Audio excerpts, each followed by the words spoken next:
好，欢迎现场的各位贵宾来到2022台美教育倡议建立友善国际教育环境活动的现场。等一下呢，舞台上为大家带来今天活动的暖场表演，来自于104年度成立的扶风国中艺术才能国乐班。扶风国乐团呢，他们也非常的厉害，多次参与全国学生音乐比赛以及桃园市音乐比赛，个人赛的表现相当优异哦。团体国乐合奏以及丝竹室内乐也是屡获佳绩。Okay, we'll give you the opening orchestra. It's from the Fufeng Chinese Orchestra, and they has frequently take part in both the National Student Competition of Music and the Taoyuan City Student Competition of Music, and it did well not only in the individual competitions, but also in the Chinese music ensemble and stringed and wounded chamber music categories. Additionally, it took home the High Distinction Award at National Student Competition of Music last year. 现在让我们热烈掌声欢迎扶风国中。扶风国中国乐班，欢迎演出人员：笛子由杨雅纯，胡琴是陈佩云，琵琶文忠，打击邹兴以及沈义祥。好，欢迎他们的演出。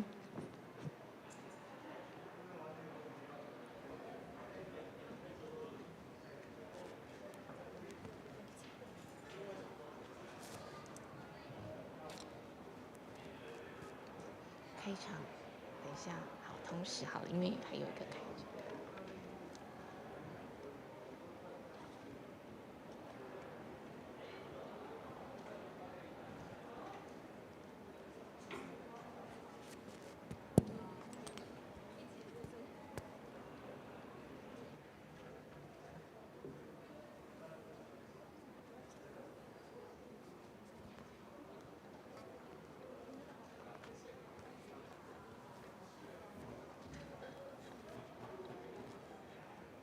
待会儿要带来的开场歌曲是《金蛇狂舞》，借由旋律昂扬以及热情洋溢的锣鼓声，给我们节日的欢腾的气氛。这个2008年北京奥运的闭幕式正式使用这一首乐曲作为背景的音乐，衬托这个气氛以及浓郁的传统特色。好，现在我们扶风国中的国乐团也准备好了，让我们掌声欢迎他们。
The opening Golden Snake Dance, the melody of the music is high spirit, full of enthusiasm. Also, this piece of music was used in the closing ceremony of the 2008 Beijing Olympic Games.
非常感谢文中带来的琵琶独奏。Thank you, 文中 for the Chinese lute solo.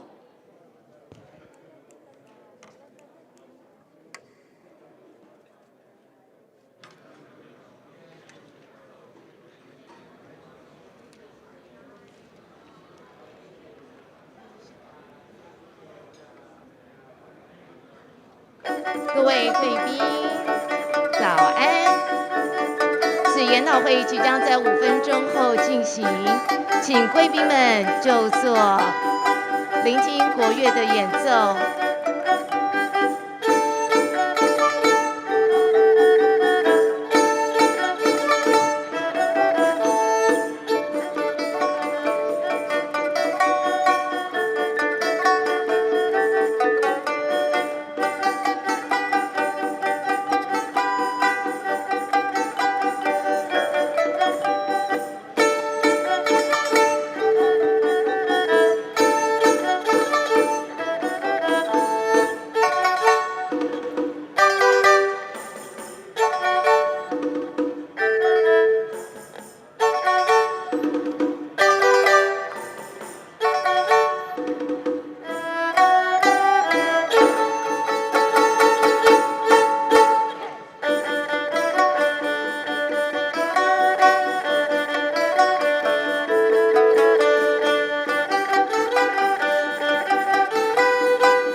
再次最热烈的掌声，我们非常感谢福丰国中艺术才能国乐班，非常感谢国乐班的精湛演出，为今天的台美教育倡议揭开非常热闹的气氛。Thank you so much, 福丰 Junior High 的 Chinese Orchestra。好，在这边呢也跟现场的来宾报告哦，我们会场外面有准备一些茶水和点心。那再过几分钟之后，今日的议程即将正式开始，也邀请现场的贵宾哦，如果您还没有取用茶水、咖啡或是点心的话，可以现在利用一点点时间到外面呢，是可以在会场里面享用哦。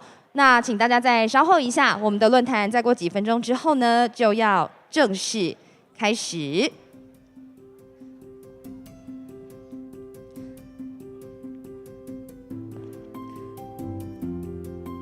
Good morning, ladies and gentlemen. Our event will begin in a few minutes, so please take your seat. 各位来自国内外的嘉宾，早安！欢迎您莅临2022台美教育倡议，非常欢迎您。活动即将在几分钟后开始，请您入座。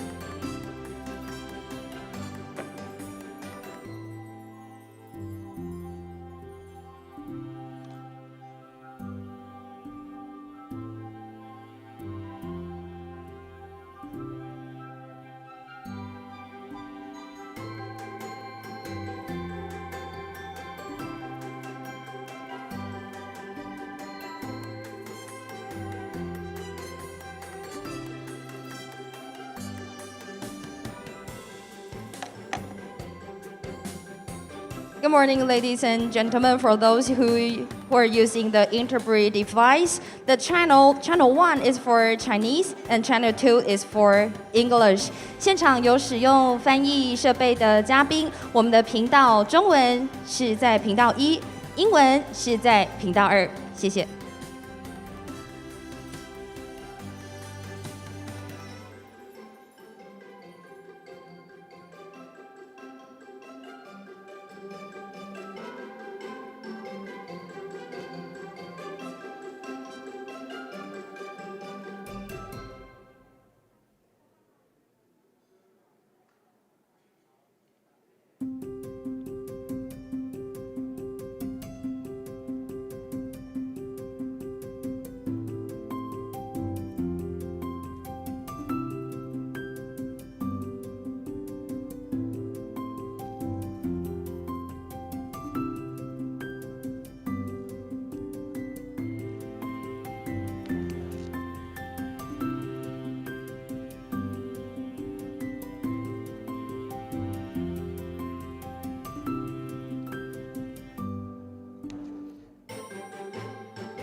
各位嘉宾，活动即将在1分钟后开始。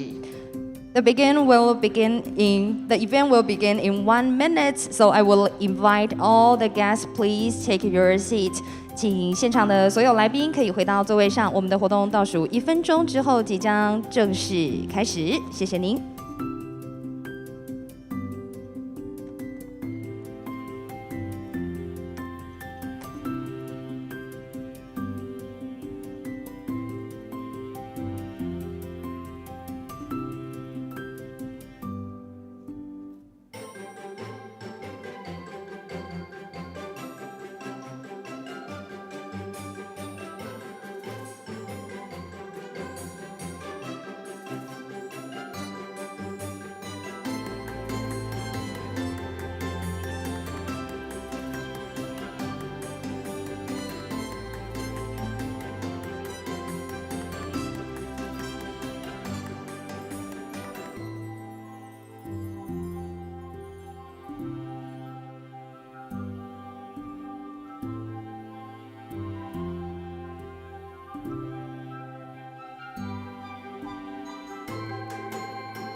各位国内外的嘉宾，早安 ，Good morning！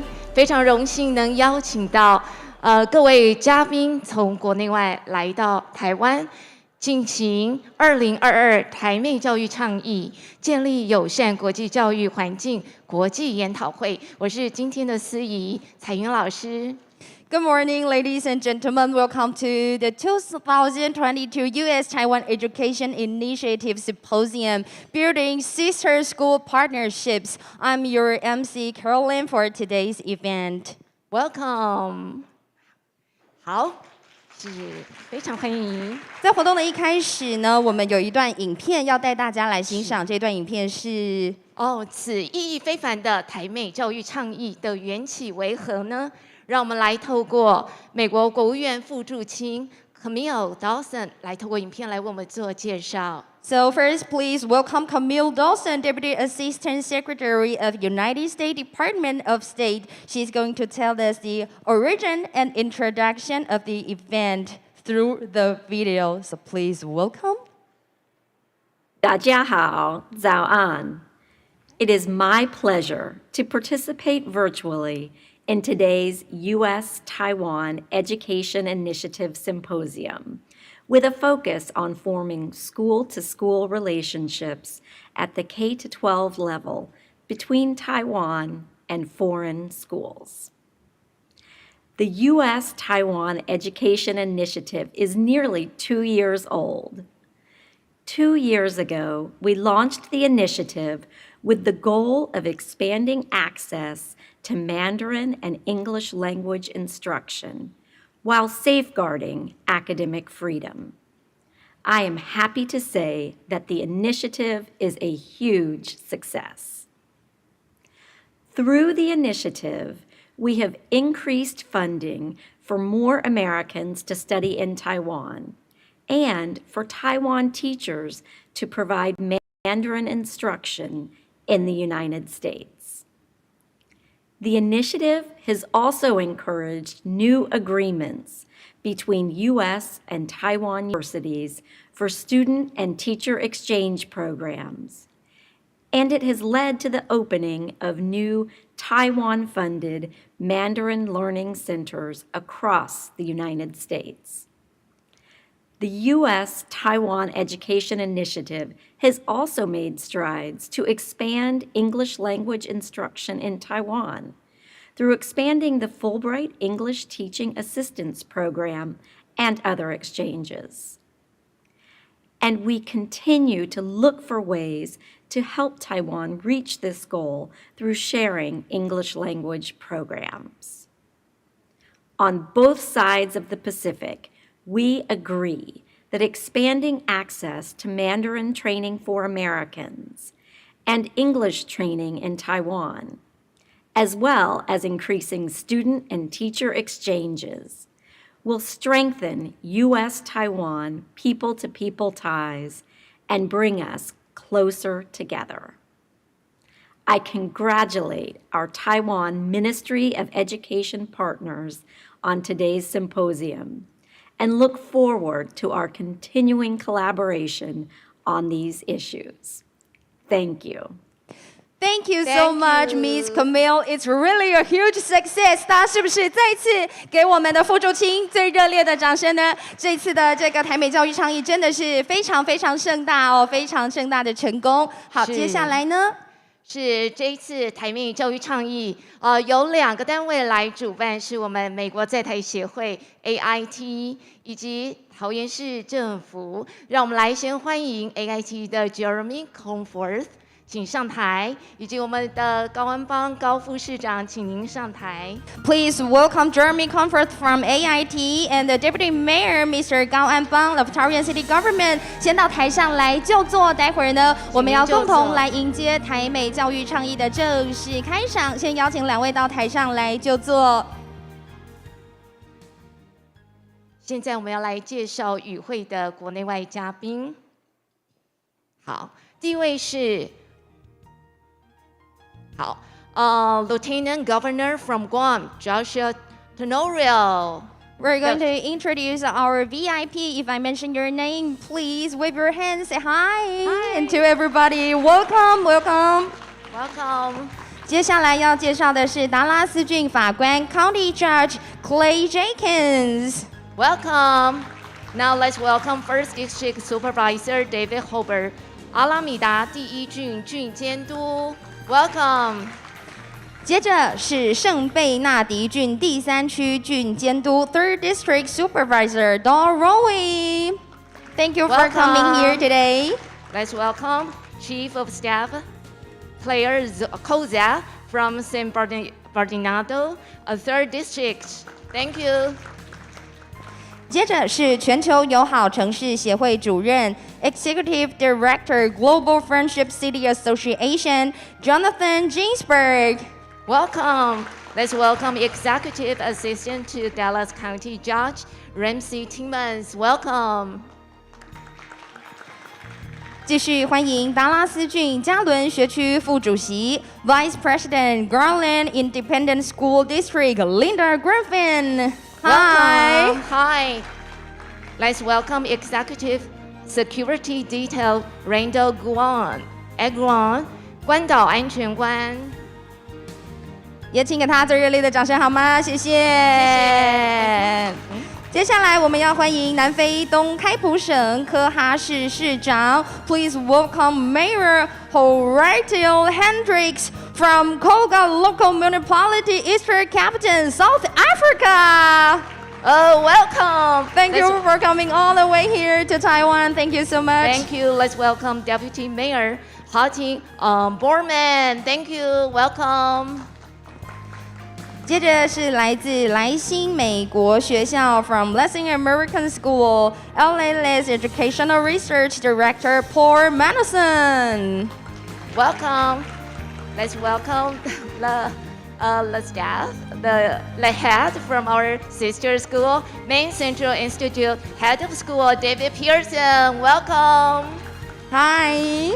接着是我们的主任 Director of Partnership ESL Department Head Admissions Associate Arthur Fass. Welcome. Welcome, Mr. Fass. Let's welcome Chief of Public Diplomacy Section Diane Suffering from AIT. 欢迎我们美国在台协会的文化新闻组组长，谢谢你。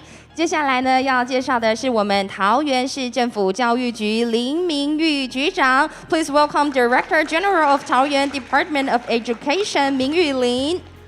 让我们来欢迎秘书处严子杰处长 Director General of Secretariat 子杰妍。欢迎。继续替大家介绍教育部两岸及国际教育司李燕仪司长 ，Ministry of Education Director General of Department of International and Cross-Strait Education 燕仪李。接着，让我们来欢迎外交部北美司林美辰专门委员 ，The Ministry of Foreign Affairs Senior Executive Officer of Department of North American Affairs。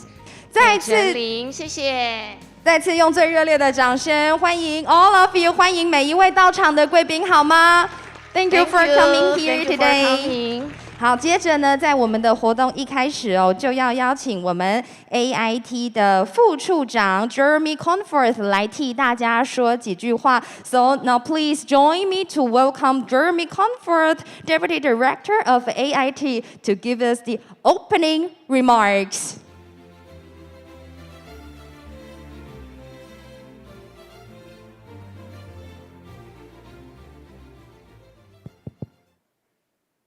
Deputy Mayor Cao, Director General Lee, Senior Executive Officer Lin, Deputy Director General Huang, representatives from the United States, Switzerland, and South Africa, and other esteemed guests, good morning.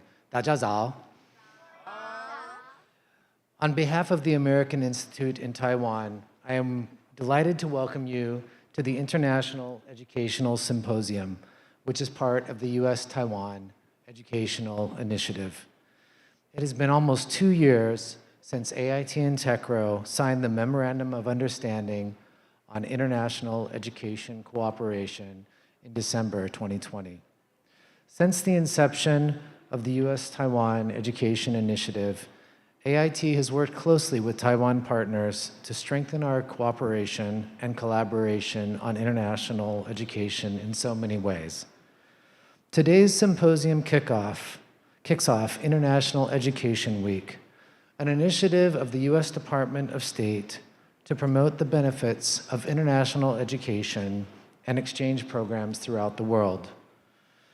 In 2021, Secretary of State Blinken and Secretary of Education Cardona issued the Joint Statement of Principles in support of international education, an important historic signal that reaffirmed U.S. commitment to international education.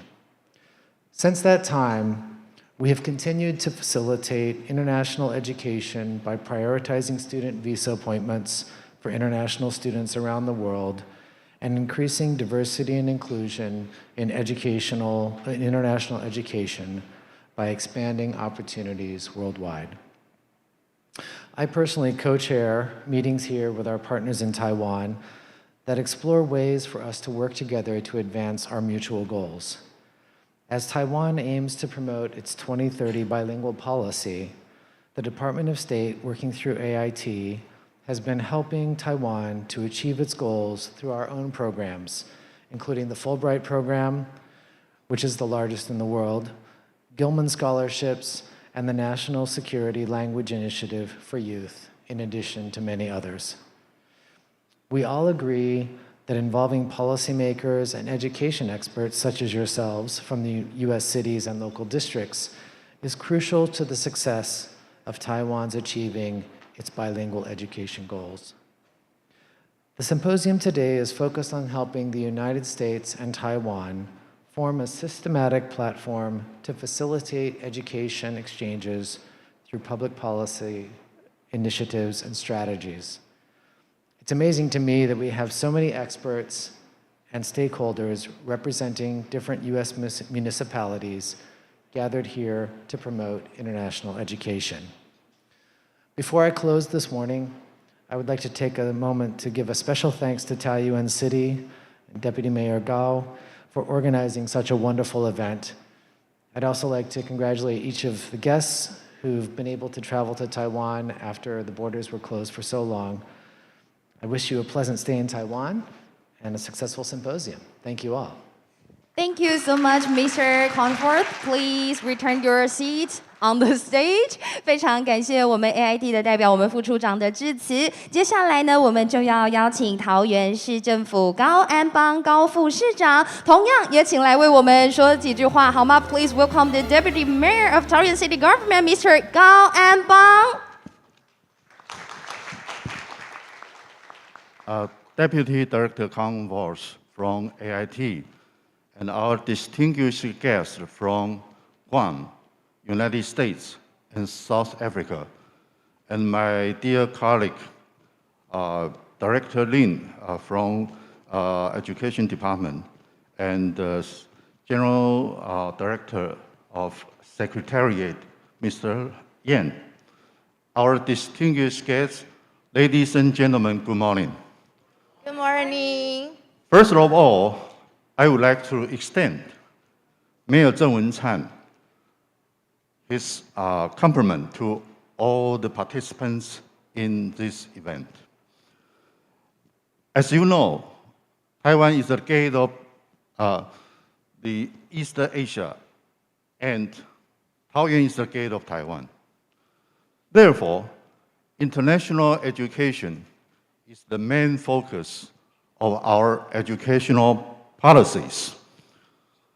This time, we invited educational leaders, administrative leaders, scholars, and experts to participate in this event and to share and discuss experience between the United States and Taiwan.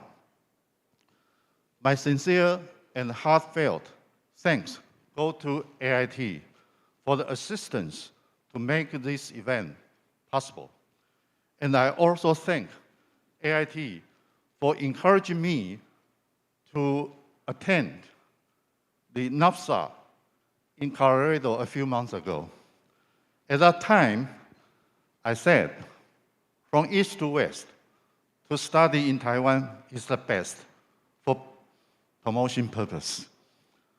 But now, at this moment, I would like to say, from east to west, I recommend studying in the United States is the best. Now, we are trying to build strong sister school partnership between the United States and Taiwan. I think today, the advent of the American educational administrative leaders here will be very beneficial to this program. And finally, I wish U.S.-Taiwan education initiatives a big success. Thank you for your listening. Thank you so much. 非常感谢高副市长，在这里我要请高副市长呢，以及我们的副处长，请两位移步到舞台的中间。我们准备邀请两位呢来进行合影。非常感谢高副市长，请两位呢来到我们的舞台的正中央，有请。来，请两位先在这里，然后一起看向我们走到中间的这一台摄影机。Let's take a photo together. Ready? 3, 2, 1， 好，我们再一张哦 ，Ready？ 两位可以有一个握手的一个姿势吗 ？Yeah, your hand, shake your hands, and then take the photo. So ready? 3, 2, 1, smile. 好，请先看着这一台哦 ，OK？ This one camera. OK。Ready? 3, 2, 1。好 ，OK 吗？好 ，Just a moment。好，接着呢，我要请两位呢 ，please come to the first row. We're going to take the 3-row group photo. 请两位在这边留步。我们要邀请其余的这个贵宾来到这个舞台的前方，要进行3排的大合照。有请。邀请教育部、外交部、侨委会以及桃园市、高雄市、嘉义县各局处的代表，请您上前。是由于今天呢，我们要参与合影的贵宾人数稍微众多。Now we're taking a group photo of our VIPs in front of the stage, and we're going to take the 3 rows. So please watch your steps. 我们来帮大家整理一下队形。各位贵宾，麻烦了，有请。好，我们舞台的左手边这里还有一些位置，我们会帮大家调整到最佳的画面，再进行合影。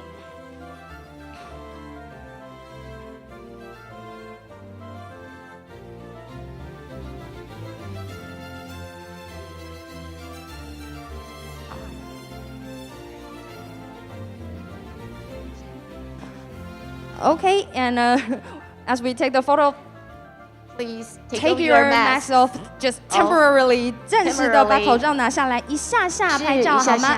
好，请大家先看着我们主要的摄影师。好，先看举手这一台，3、2、1。好，我们的主摄影师举手这一台哦。Okay, this is the main camera. Ready? 3, 2, 1, smile. 好，给我们一个赞好吗 ？Thumbs up. 3, 2, 1，好，接着呢，我们再往前拍摄大家。好，还有举手这一台也要捕捉，不好意思，请大家再稍待片刻后，我们这个相机捕捉到大家的画面，因为今天呢，真的是这个疫情持续了2年3年之后呢，非常难得可以有这么多的外宾一起到场。好。好，我们请大家挥挥手 ，wave your hands. This is a video. Wave your hands, say hi, hello. Wave your hands. 大家好，你好，你好。好，我们后方的摄影机 OK 吗？后方的摄影机有拍到吗 ？OK， 好，非常感谢大家。好，后方举手，好，来举手那个 OK。The camera behind， OK， 好，再3秒钟就好喽。Ready, 3, 2, 1，谢谢大家。我们请所有的贵宾回到座位上 ，Please return your seat。我们还有一张全场的大合照 ，We're going to take the whole group photo with all the audience in the present. So please return your seat and please watch your steps. 谢谢大家在今天一早来到了桃园我们台美教育倡议国际论坛的现场。我知道现场呢聚集了许多非常关心我们教育的精英的伙伴们，非常感谢大家拨冗出席。在这里，我们请所有的贵宾回到座位上就坐。稍后，这个摄影师会从舞台上先拍中间，再拍左边，旁边的朋友也有，然后再拍右边，所以真的是全场都有的大合照。We're going to take 3 group photo of you in the middle, the left side, and the right side. So all of you will be in this photograph. 好，请大家再稍后一下下，马上要进行我们全场的大合照。我们也请摄影师帮我们取得最佳画面。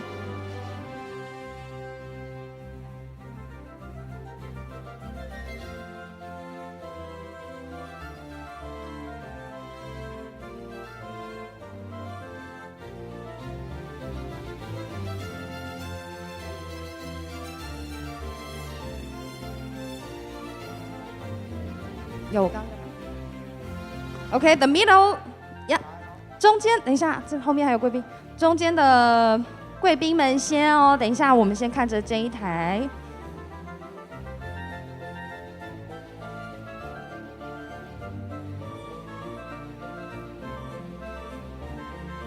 好，我们等贵宾就座之后，就可以开始进行合影。好 ，make sure you can look the camera. Yeah, this camera, please. 3, 2, 1. Beautiful smile， 非常美丽的微笑，我看到大家的眼神。好 ，this one。Okay, this one, ready? 3, 2, 1. See my shining hands? 噔噔噔。影片也有。确定。Okay, one more shot for this one. Ready? 3, 2, 1. 好，接着左边，也就是坐在右手边的朋友，这里我们摄影师要捕捉大家。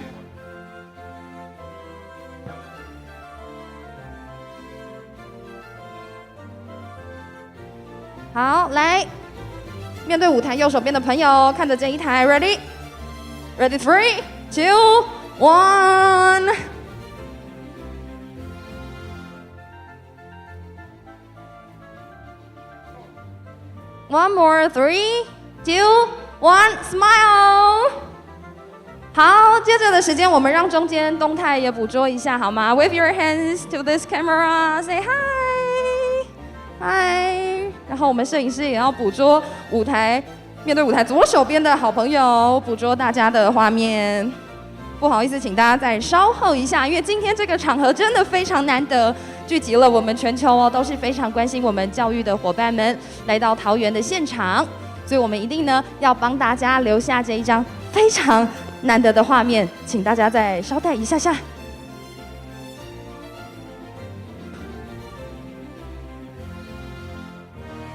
Ready, 3, 2, 1。Wonderful！ 再次最热烈的掌声给予今天我们出席的每一位好友。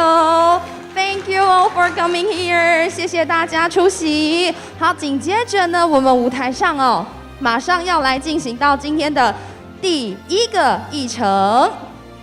即将进行的是第一场讲座。在开始第一场讲座之前，请各位嘉宾。如果您等一下在讲座听完之后想要提问的话，在您领取的题袋当中有一个提问单，您可以将您的问题写下来。And there will be a Q&A section at the end of each lecture. And in the back, you receive at the check-in contains a question sheet for each session, which can be recorded while you are listening. 第一个场次的主题是美国推动国际教育政策与实践。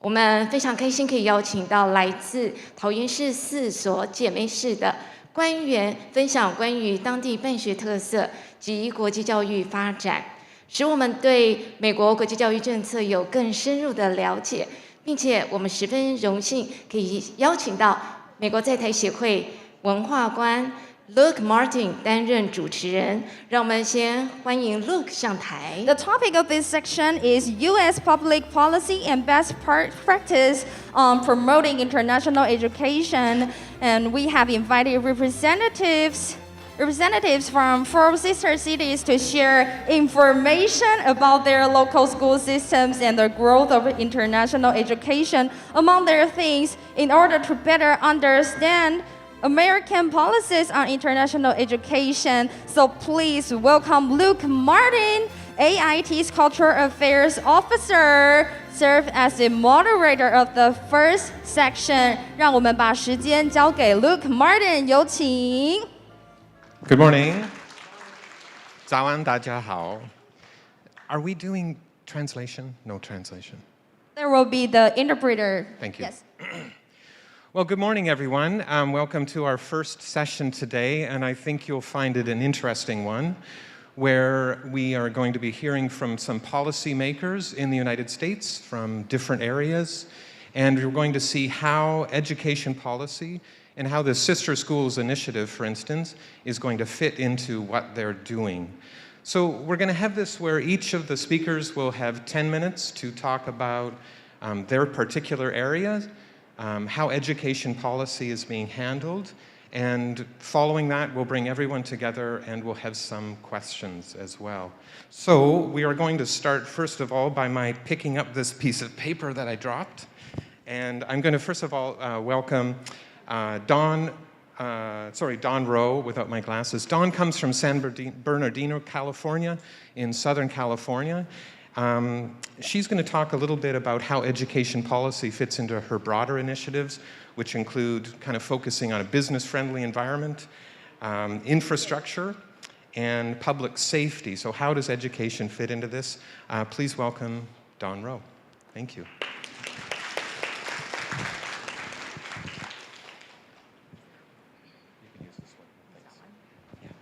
Thank you very much. It's an honor to be here today. I would like to thank our sister city for hosting us. Thank you so much for your generosity and to be here to represent San Bernardino County. So I wanted to start by briefly telling you a little bit about my background and where I came from because it plays into San Bernardino County and our exchange programs. I was born and raised in Southern California, where most of our bilingual education is done in Spanish. And then I moved to the Midwest, where I decided to take up the study of Japanese language and culture. And then I became not an exchange student, but a study abroad student in Nagoya, and I studied at Nanzan University in my junior year in college. I studied cultural aspects of Japanese and language, and then became much more aware and how to help bring back a sense of sister partnership for foreign countries and languages. I became a military wife where we traveled all over and met many different cultures and people. And then I became a teacher and worked with children in the schools. And now as a San Bernardino County supervisor, I am working with not only our children, but the future of our children and how they will have economic opportunities in their future and what that means for the workforce of tomorrow. We are challenged in our county, and I was glad to hear the deputy director of AIT say that we need to focus on diversity and inclusion. And what that means for San Bernardino County is, especially in my district, we are not a wealthy district. Many of our children have never been outside of the United States or the state of California or even their own county. Many of them have never been on an airplane. And so when we talk about how do we have sister partnerships and what does that mean to have policy, I believe that that starts at a very, very young age.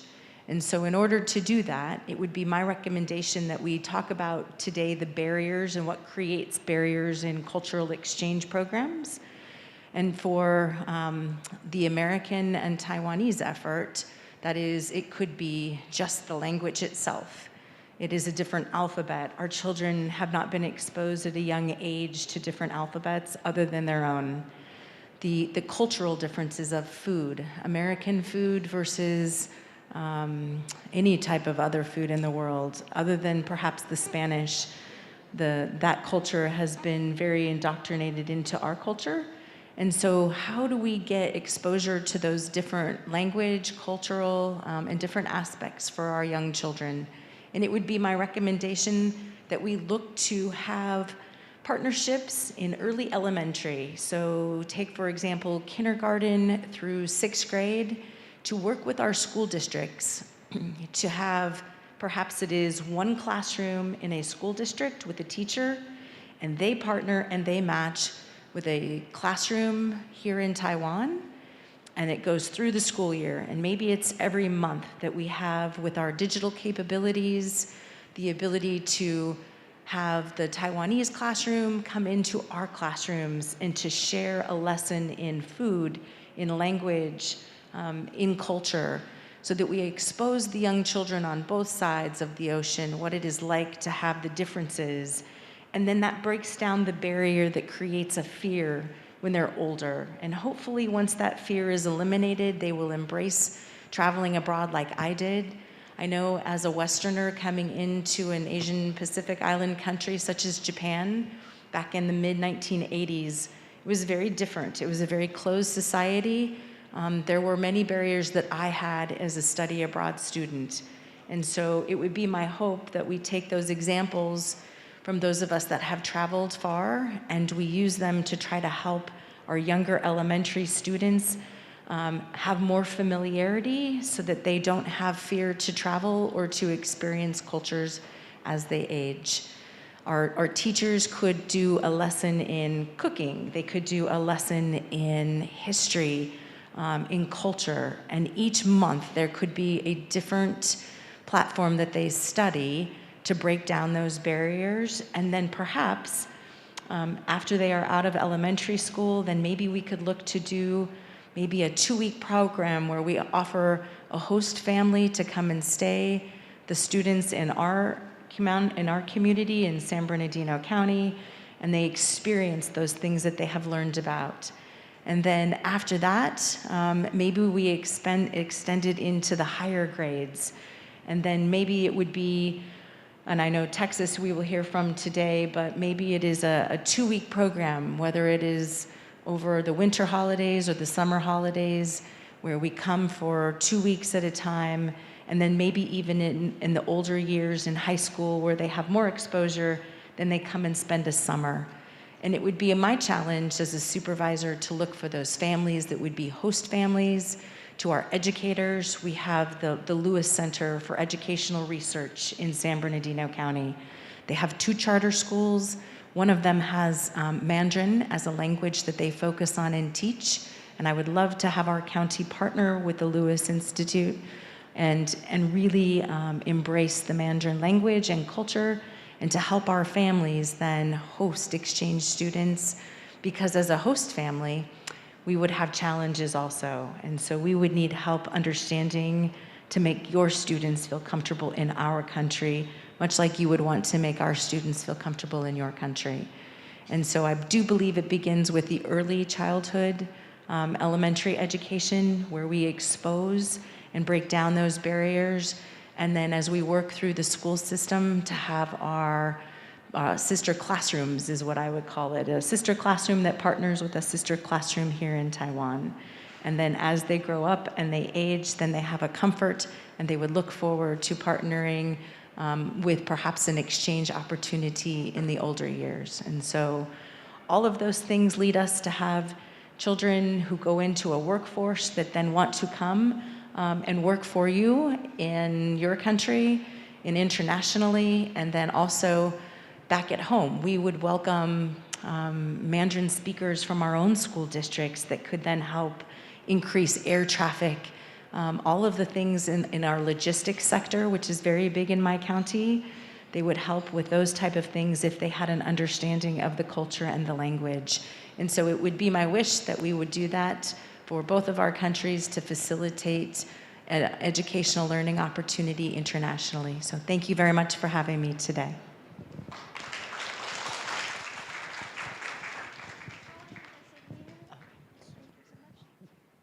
Is this on? Thank you very much, Dawn, for highlighting this important word of barriers. This is certainly something that must be overcome, not just kind of logistically as far as what's happening, but something like time zones, if we're going to have it as well. So I think we'll have more conversations about how we overcome these barriers to increase these partnerships as well. So our second speaker this morning is coming from Dallas County, Texas, and this is County Judge Clay Jenkins. He's done a lot in his area focused on health-related, particularly, as we know, pandemic has been the biggest part of our lives these last few years. And he's going to talk a little bit about how international education works with policies that are going on in a very different area than San Bernardino, California. This would be Dallas County. So, Clay, welcome. Thank you. Thank you very much. I've got a PowerPoint, but I don't know if it made it here in time. May or may not. But I'm going to use it myself. So I'm from Dallas, Dallas County. Dallas is where the Dallas Cowboys and Dallas Stars hockey team and Dallas Mavericks basketball team and Texas Rangers for any international sports fans. It's a very urban area.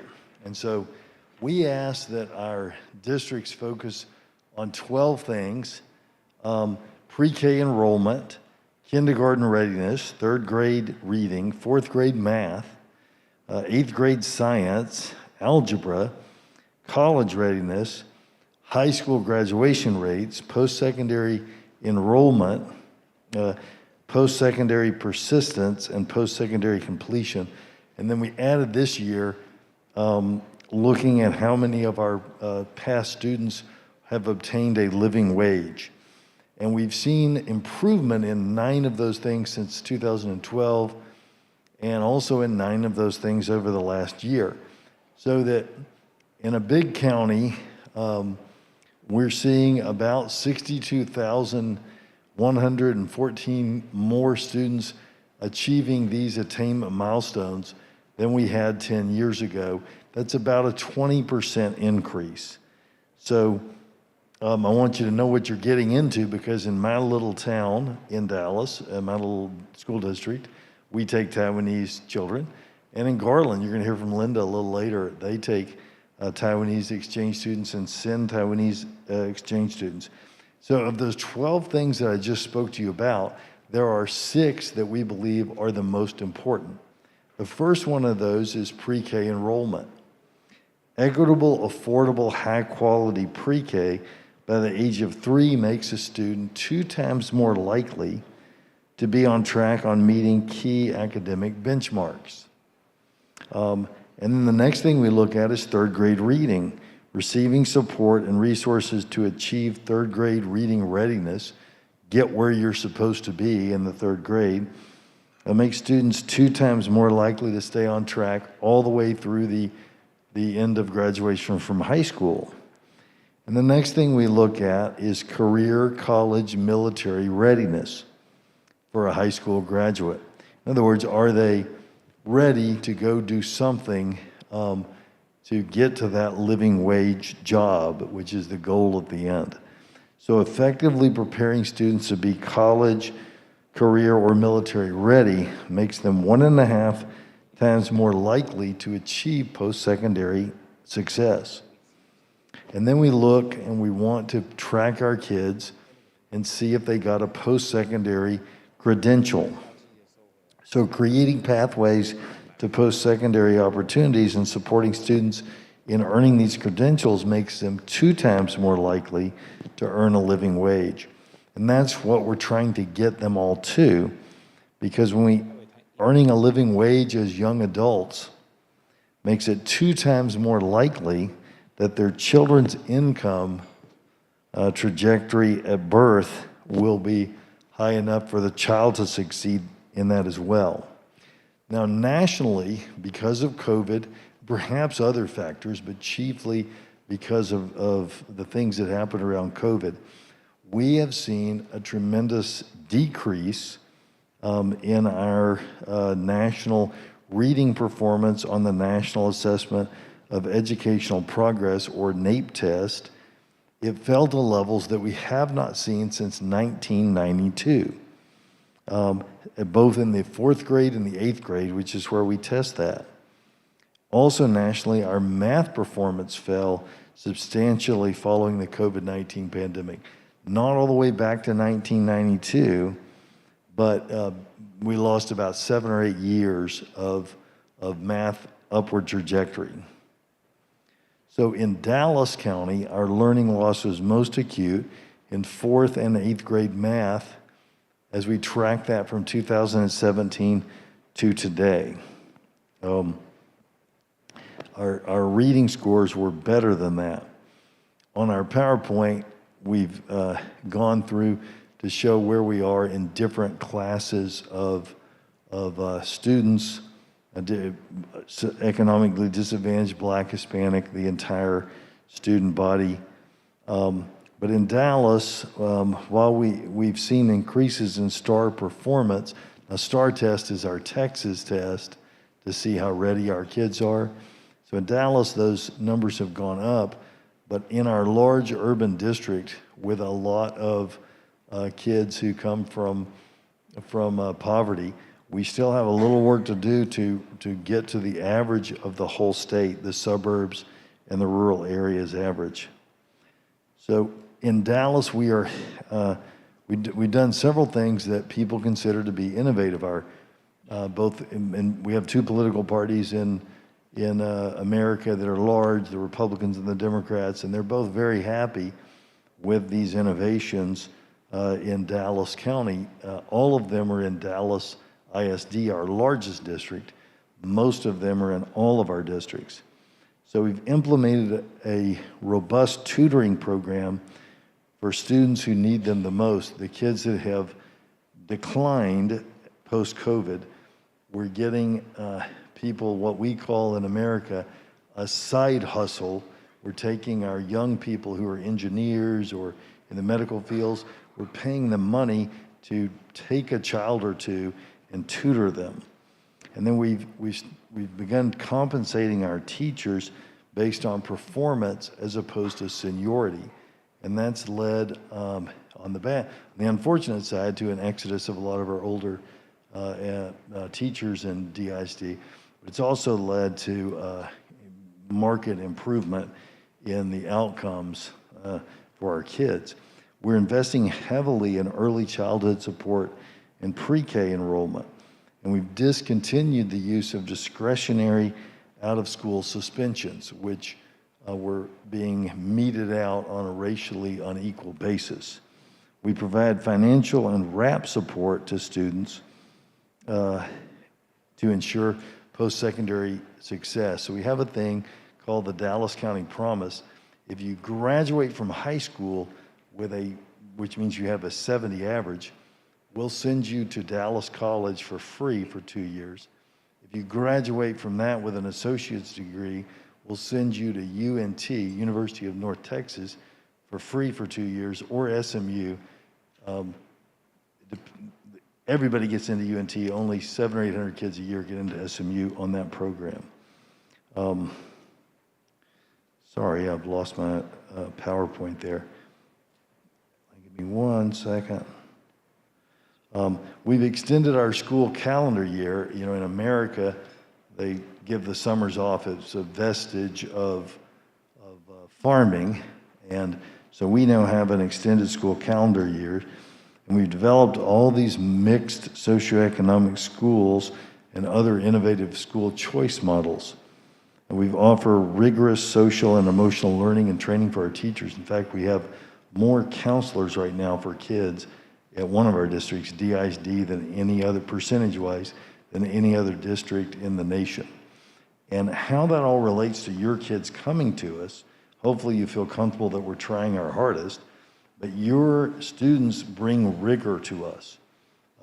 Your students bring rigor to us, and that cultural exchange allows for good foreign policy and good foreign relations and good trade. So it's very important these relationships that are made as students carry over into the business world, the military world, the political world.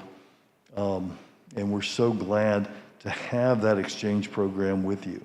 And I'm very honored to be here with you today, and I'll turn the microphone back over to our moderator. Clay, thank you very much. We appreciate hearing that.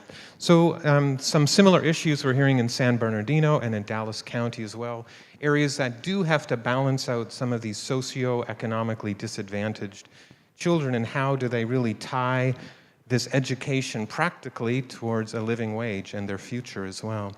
So now we're going to move from Texas back to California again. Alameda County is San Francisco Bay Area. This is on the East Bay, the opposite side of it. David Hobert, he is, sorry, I'm saying it French, Hobert.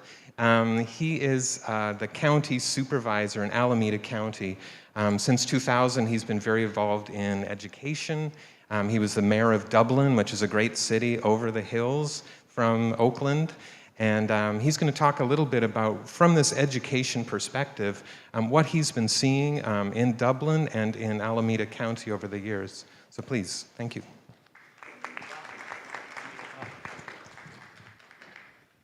Ni hao, daja hao. Hello. Thank you. My name is David Halbert, Alameda County Supervisor for District 1, but I'm going to speak to you today more about my lived experience in education. Let me introduce myself a little bit. As was mentioned, I was very involved in education early on. From the year 2002 until 2012, I was a school board trustee in Dublin. During that time, our test scores rose every single year for 10 years in a row. No other school district can say the same thing. Also, then I became city council member and mayor of Dublin for 8 years and partnered very closely with our school district. Most recently, in 2020, I was elected to the Alameda County Board of Supervisors. We don't have partnerships yet, but I intend to make new partnerships. But what we do have is a partnership with Taoyuan, formed 20 years ago, but it fell asleep a little bit, so we need to wake it back up, okay? I promise to help wake up our relationship. What can I say about Alameda County? We are the 20th largest county in America. We are the 4th most diverse county in America, meaning we have people from all over the world living in Alameda County. The Bay Area in general is also very diverse, and so we value diversity. We think diversity is our strength, and we're very engaged in what we call DEI, diversity, equity, and inclusion. This is to make sure that everybody has the tools that they need to be successful, no matter what your economic status is. So we're providing tools and resources to the students that need them so that they can be successful. Well, while I was on the school board, I became a member of the California School Board Association. I took the courses that they offer to be a good leader. Then I became a faculty member for the California School Board Association and continue today even. This Wednesday, I'll be teaching California School Board Association Masters in Governance, how to be a good school board trustee. And so I'm still very involved in education. Let me share with you what I've seen over the last 20 years, best practices for sister school relationships. And the very first one, please always make sure that you're picking the very best partner for you to partner with. If you're going to send students to another school district in another country, and if you're going to receive students from a school district in another country, pick the very best partner that you can pick, but build a strong and deep relationship with them. Understand who their sister cities are. Meet their mayor, meet their staff, meet their school board trustees, meet their superintendent of education. Know them very, very deeply, and don't take for granted the very first relationship that you make. Get to know them over time. Form the very best and strongest and deepest relationship that you can with that local community. The more often, and sometimes we sign an agreement and then we never see each other again, we call that sign and run. No, sign and stay. Stay connected and stay connected over time. The longevity of a relationship will prove benefits over time. So stick with it, form a deep relationship, and stay with it over time. Second, the people that I have seen, the relationships that I have seen, the partnerships that I have seen are successful over time if you have the very best service providers. You cannot do it all by yourself. Neither side can do it all by themselves. They need somebody to bring them together. So pick a service provider. In this case, I see BECC, Jonathan Ginsburg is the person I choose. I think he's doing a great job, but find a service provider. Wave your hand, Jonathan. Everybody, that's Jonathan. He'll be speaking later, I think, in the course of the symposium here. Find a service provider that you know is successful. They've proven success. They haven't just talked about it. They have reputation for being successful. They work closely with, and here we have the best in the world, our State Department's Fulbright program for those countries that invest into relationships. Make sure that you form relationships with those people directly, and that's where a service provider can help you do. You cannot do it on your own. Find a service provider. Lastly, I will say that it is most important that you be realistic about your expectations. Some people expect they will send their students over to America to take 1 or 2 months of courses, and then they're going to get into Harvard or Yale or Princeton, okay? Probably not going to happen. But if you are realistic with your expectations, if you set reasonable goals, if you measure your success along the way. And by that, I mean, maybe you can start with a 2-week program, as was mentioned by my colleague, Don, very insightful. And you'll hear later today one of the very best relationships from Linda in Dallas. They have a sustained program over time that has worked again and again, that is realistic about their expectations, that has learned what to do and what not to do. They've ironed out all the kinks, if you will. They've ironed out all the bumps in the road. Copy their success, okay? You don't have to create everything from the very beginning. Copy what they have been successful at, but set reasonable expectations. A few students at a time, a few weeks at a time, maybe looking at the summer because you don't disrupt the high school education, which is so important to people's admissions into college. Maybe you start at an earlier grade, like the middle school. We're seeing a lot of success with middle school partnerships. We're seeing a lot of success with elementary school partners as well. Send students over for a little bit at a time and have reasonable expectations, but always have the discussion, are you making progress and are you leading with success? And when you are successful, copy that success, bring it over and over again the next year, the next year, the next year. Back to what I said in the very beginning, time and repetition and reciprocation is the most important thing to do. With a very strong partner and with a very strong service provider, you will be successful. I just want to say that this symposium in itself is already breeding success. You are already successful for just coming here and listening. I want to congratulate you for doing that, to say that I'm here for you to answer any questions and to be a resource for you, and to say best of luck. Thank you. Thank you very much, David. So again, we're hearing similar themes that are going on, this idea of commitment, long-term, that we're really looking for, are we starting these children in elementary through to university? You all know that the United States remains Taiwan's #1 choice for international education, which is great. And it's also risen to become the 6th largest source of foreign students that are in the United States. So we have this great partnership, but this is something that's kind of the long game of how these students get there. So our fourth speaker this morning comes from not a state, but a territory, the territory of Guam. And this is Josh Tenorio, the Lieutenant Governor. He's going to talk a little bit about how things are different in Guam, and obviously a little bit closer to Taiwan, a little more convenient for students to come, but how this ties into his bigger initiatives there as well. Josh, please. Thanks. Thank you. Thank you very much. And let me thank the Taoyuan government for hosting me in these first 2 days.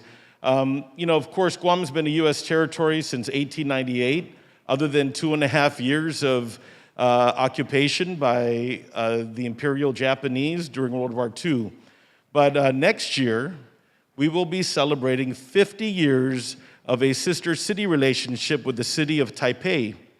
And in December, we are celebrating our first year anniversary for our sister city relationship here in Taoyuan. So we really thank you. Now, I would say that there is a strong bind between Taiwan and Guam, obviously, for location.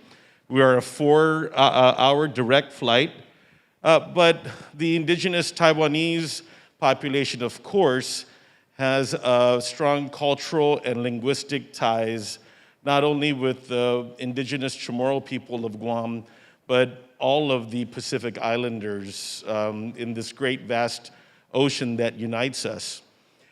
In recent years, there has been a tremendous amount of activity with Korean students, and there is a well-developed infrastructure that has seen Korean students from all age levels coming in for several weeks for an English immersion program, and also for exposure to the cultural uniqueness of the island. Guam is a very diverse population. We have the Chamorro population. Our second largest ethnic group are the Filipinos.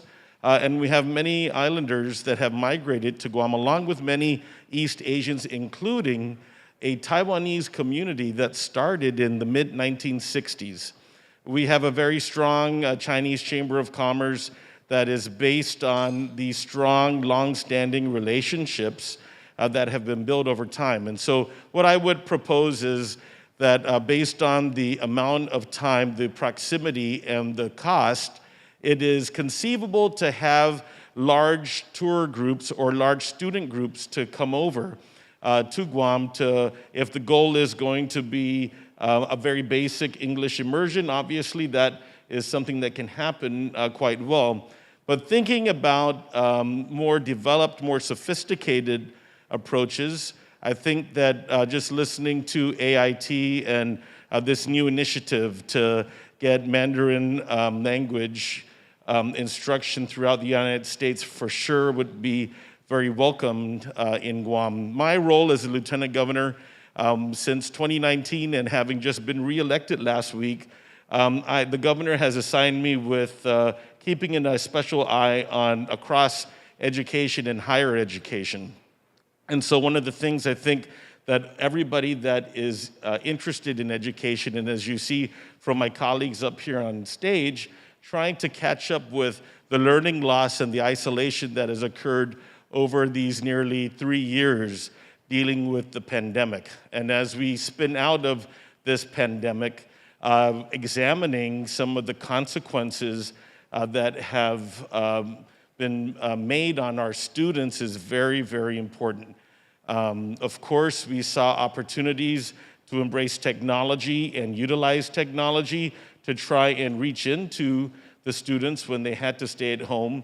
But it also propelled us to develop in Guam many learning modules, many more learning resources that had not yet been available. I see that innovation having a very positive thing. On the downside of things, of course, is the social isolation. And I would say that I think we're starting to see the true impact that this isolation has played with our students. And some of the studies that we've seen are very, very concerning. So I would also propose that when we take a look at taking a leap forward in pushing these school partnerships, I think that there's many, many activities that can help strengthen the social position of the students in new places. I think this is one opportunity that we're going to be seeing.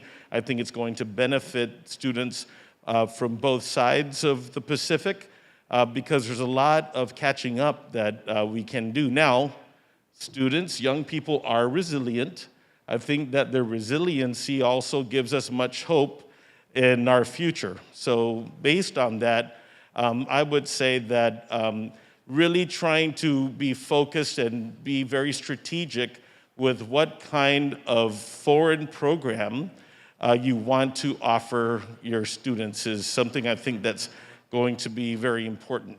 Are you looking for a group activity? Are you looking for a broad range of things to impact your students? Are you going to be narrowly focused? Are you looking at students that are high achievers trying to take advantage of opportunities perhaps that you're going to see in San Bernardino or in Texas or in Alameda based on the kind of economy that is built there?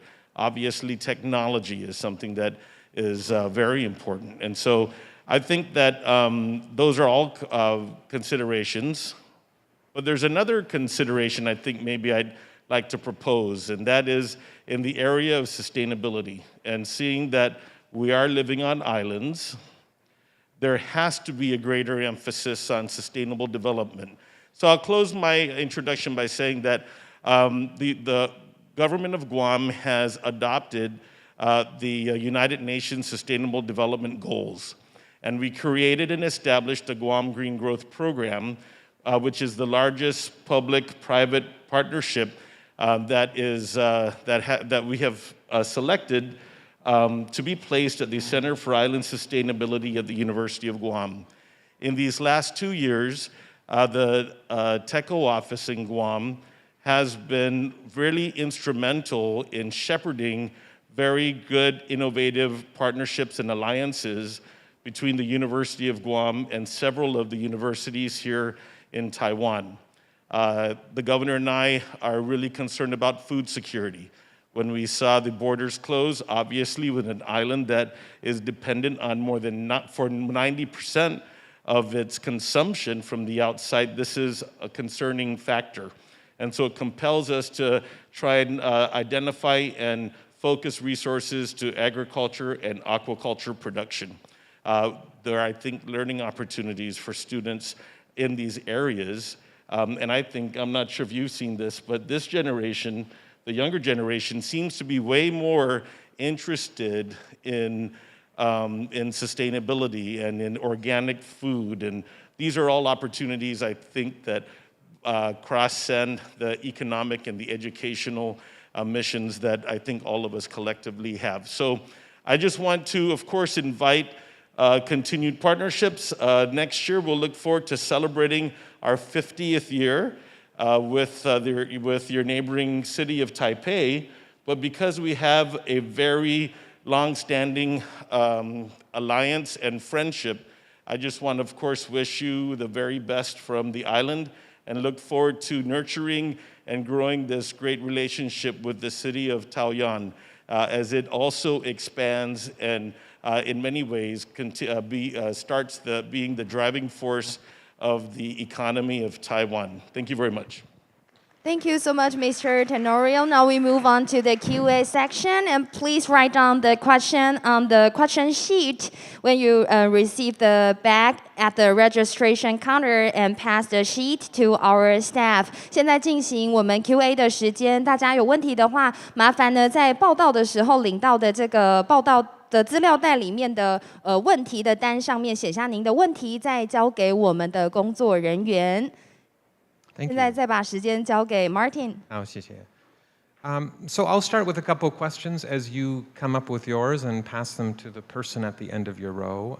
I think I'll start with Dawn first. You really highlighted the importance of starting young. So obviously an exchange with elementary students is different than your experience in Japan. We're not going to get a school bus full of kids and drive them to Taiwan, of course, but how do you see these young kids maybe being able to be engaged in a sister school relationship? So I think it starts with simple things. If you take culture, for example, in the United States, we use a fork, spoon, and knife, and in most Asian Pacific Island countries, we have chopsticks.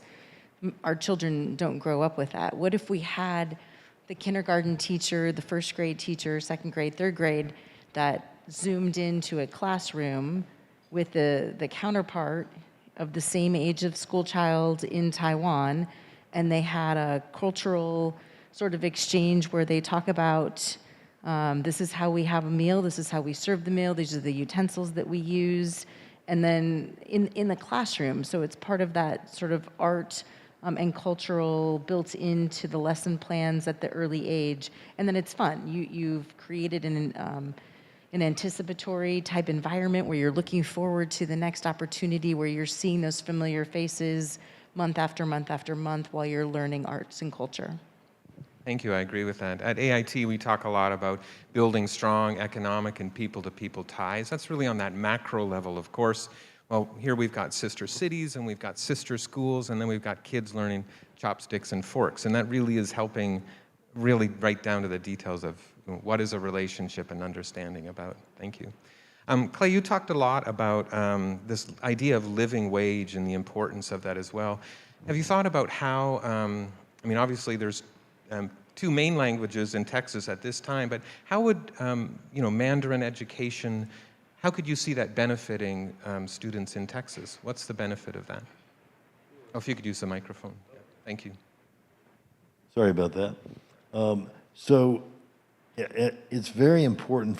We need help with rigor in our public school system in Texas and really in America. And so when our Taiwanese children come over, students come over, they come with that rigor, and that helps everyone to get better. And then when you think about the future of the global economy, mainland China and Taiwan are going to play a vital role in that. And so being able to speak the same language, learn some of that language, can be helpful. In America, we tend to expect everyone to learn to speak English, but I know my nephews who are in the Navy, they started learning Mandarin when they were in high school, getting ready to go to the academy and then continuing that on in the academy. It's very helpful for a variety of reasons for them to have that. So I would encourage, we're doing a lot more with immersion now for our English speakers with Spanish. We've always done immersion for our Spanish-speaking children at pre-K and kindergarten and first, second grade with English. But now we're doing more the other way because of the economic and global benefits of being at least dual language, and preferably, like my nephews, maybe learn several. Thank you. I hope all of you heard that word rigor that he used. What he's really saying is Taiwanese students work so much harder than American students, and they're a great influence on American students when they go. So that was a compliment to all of you and your children. David, I have a question for you. You talked a lot about this idea of sustainability over time for programs like this, making a good partnership and commitment. But of course, maybe the logistics is having a sister school. Well, these kids are moving elementary, middle, high school. How could you see that kind of continuum working in that situation? Yes, well, I think that building success 1 year at a time, starting slowly, getting to know one another more deeply, and then cautiously optimistically increasing over time. And when you do this, I think it's safer. When you avoid making mistakes or pitfalls by going slowly, you can get to a stronger relationship over time. And I just want to say that not every partnership works out. And if it doesn't work out, move on to the next one. But recognizing that early is probably a good thing. I think copying what others have been successful at is also a good way to build a strong relationship over time. But at the same time, don't give up if you have some struggles along the way. Copying Dallas, I know I talked to Linda in the very beginning, they had some struggles. It's okay to work through those by understanding each side. I am a big believer, and we all know, we didn't all grow up in the same family environment. We didn't all grow up, we talked about forks and chopsticks, but understanding each side at the very beginning. If you can understand each side and why they do what they do, you'll learn. I believe that everybody has something to bring to the table. We have great advantages, we have great skills, we have great expertise, bringing that to the table and learning from each other. So I would encourage everyone that wants to build a long-standing relationship, bring something to the table. Take something away, give something back. When you do this, you're appreciated. The next year it gets even better. The next year it gets even better. The next year it gets even better. So don't give up if you have struggles, and continue slowly over time. In a short amount of time, even a couple of years, you'll see great progress. And that's the way to build a sustainable, long-standing, positive relationship. Thank you. That's great to hear. That word understanding, of course, is what all of these we're talking about, is increasing that mutual understanding, because there's benefits in all aspects of society and our relationship as well. Thank you. Josh, as well, you talked a lot about sustainability, and actually I was impressed how really Guam, Taiwan, islands, I mean, we have similar issues that are going on between that. You have this long relationship with Taipei and now with Taoyuan. How do you see kind of the future of your shared interest between, Pacific Island nations as well, Pacific Island regions, like really, how do you see this moving forward? There's, let me first talk that also and say that unfortunately, neither from Taiwan's desires nor Guam's desires, the geopolitical situation has a lot of people very interested and concerned about security. And so I'll just say that in Guam, right now, many of the other islands are surprised with the amount of resources that the U.S. government is investing in the expansion of the U.S. military. But that's because we are used to playing a very pivotal role in maintaining peace and security in the region. It's a role that we played, unfortunately. This burden of peace, it impacted our wartime generation in Guam.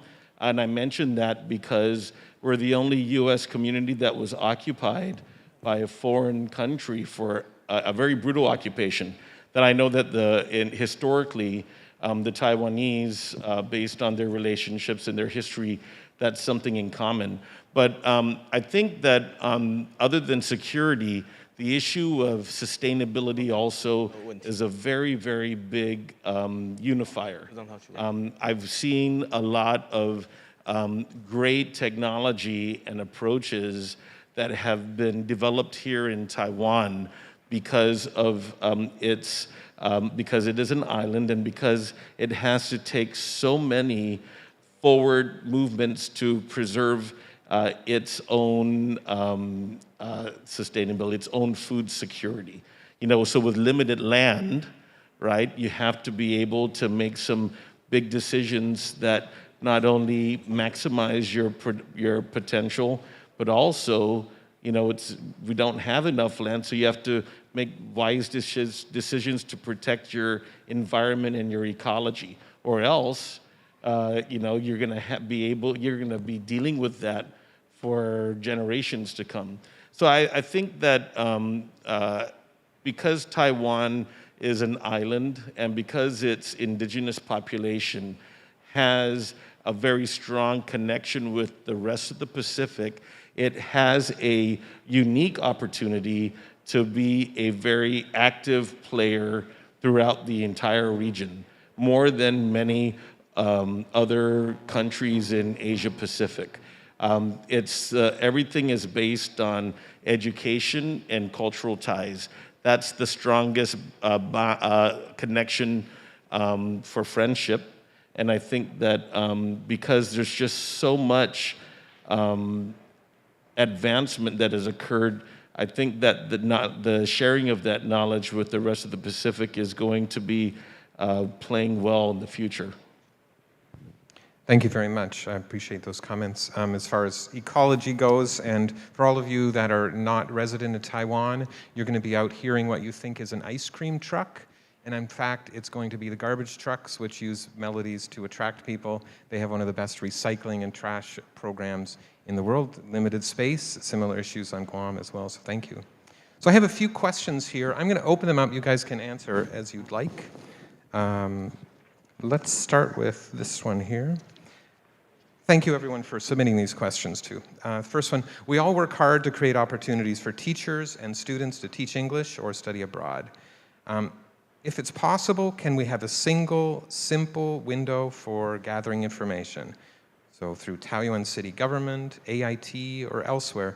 Do any of you have any ideas on how we can have shared platforms for highlighting opportunities, sister school opportunities, etc. in the United States? This is a hard thing, and it's hard sometimes for people in Taiwan to understand how divided we are as far as the number of school districts, the number of counties, and everything, that it's not a federal authority. If you have any ideas on how we can better share information, solve this dilemma, thank you. I'll just say, we can't even agree on how to operate school districts in the same state, let alone across the states, let alone internationally. So that is a very difficult one. But the idea of sharing information is indeed a good one and has great merit. I don't know if we can get there across everybody in every relationship, but again, as you form a deep relationship with your sister, make sure that you do level set on the data. I would say starting from yourselves on a one-on-one basis, but to share data and metrics, I think do what works best for you and your relationship. Getting that done across districts, across states, across countries might be a bit difficult. Yeah, thank you. I think the opportunity I guess we were forced to do a lot of things virtually. So I think embracing those opportunities for more virtual exchanges that transcend the cost and the burden of traveling is probably an area that can be used to kind of advance that mission. And as he said, you know, the U.S. is such a diverse country anyway, and they have different approaches. And I've seen things work well in many districts, but applied it in a different geographic part of the country, it doesn't work. So you always have to remember that everything is going to be based on your local jurisdiction. What is best that's going to work for your population, I think. Don't be so fast to adopt things that are not going to work. You just have to be very realistic, as somebody said earlier in the presentation. Thank you.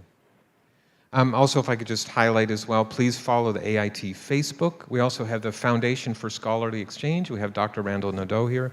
Lots of opportunities for English language and also for, we look for the foreign language teachers heading to the United States as well to teach Mandarin. So those are two resources for you. Ministry of Education as well, but there is no one clearinghouse yet. And if someone can solve that, maybe they'll be the next Elon Musk billionaire. I don't know how that's going to work.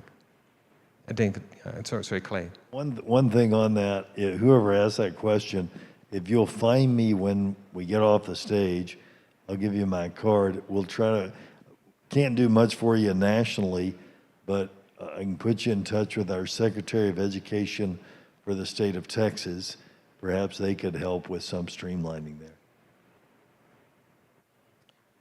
Next question. So last year, I stayed in Minnesota as a Fulbright scholar. Awesome, that's great.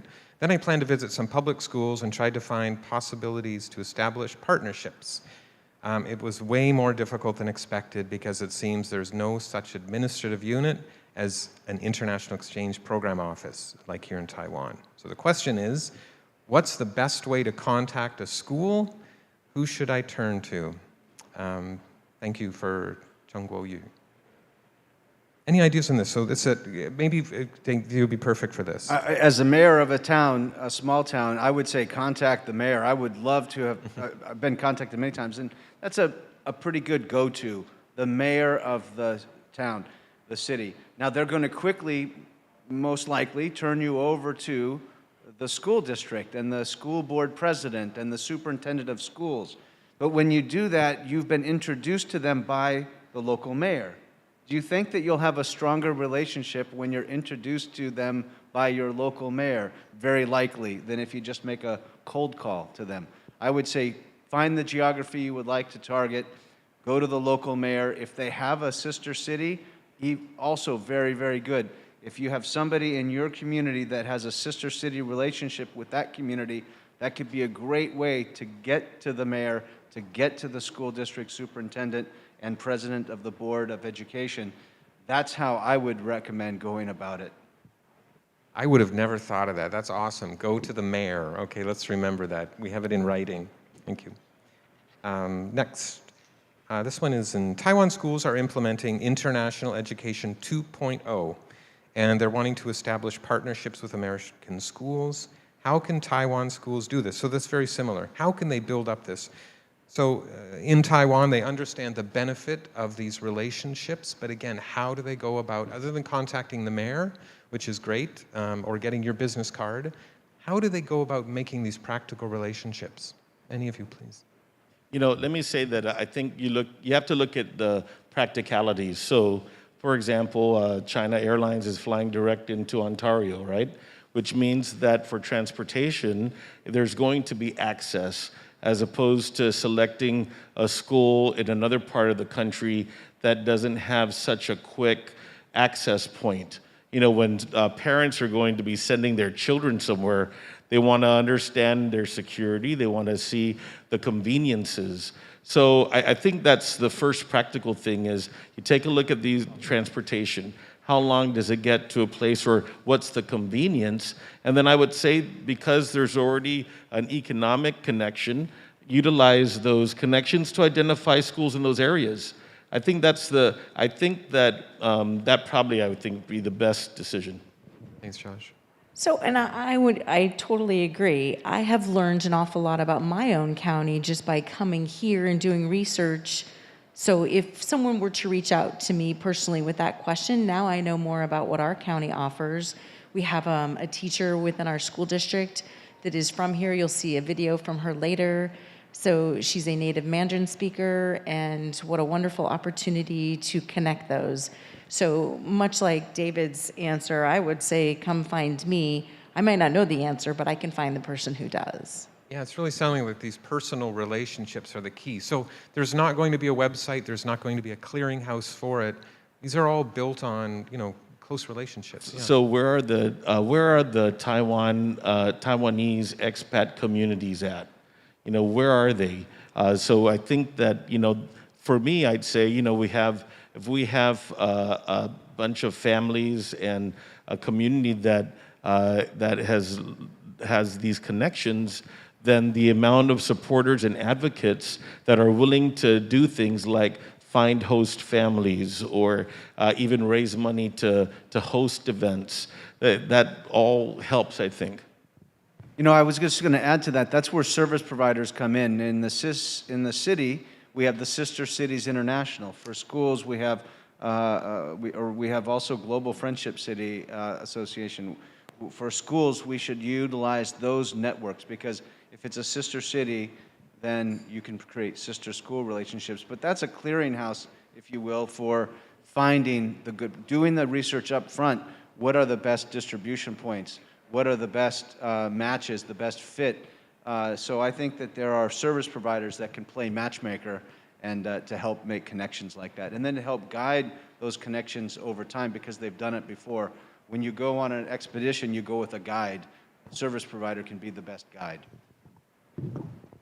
One thing you may not know is the Ministry of Education here in Taiwan has actually set aside a lot of funding for these sister school initiatives, and people may mention this today, but the challenge is how do they create these? So there's a bit of a block between those. So I think having these conversations and connections is going to be practical for everyone in the room, yes. And I will just follow up by saying that Mayor Chen has done a tremendous job of outreach to our county in San Bernardino and establish those relationships that we have that allow us to come back and forth that facilitate then the sister school relationships. That's great, yeah. Clay. If you're interested in those sister city relationships in Dallas County, Ting Lee, raise your hand, Ting. Ting Lee's back there, and Ting does more than anyone on those relationships. So find my business card, but also find Ting, and perhaps he can help you. I have another question. This one is directed toward Lieutenant Governor Tenorio. So we are Nanshi Primary School in Taoyuan. They're very interested in cooperating with a school in Guam.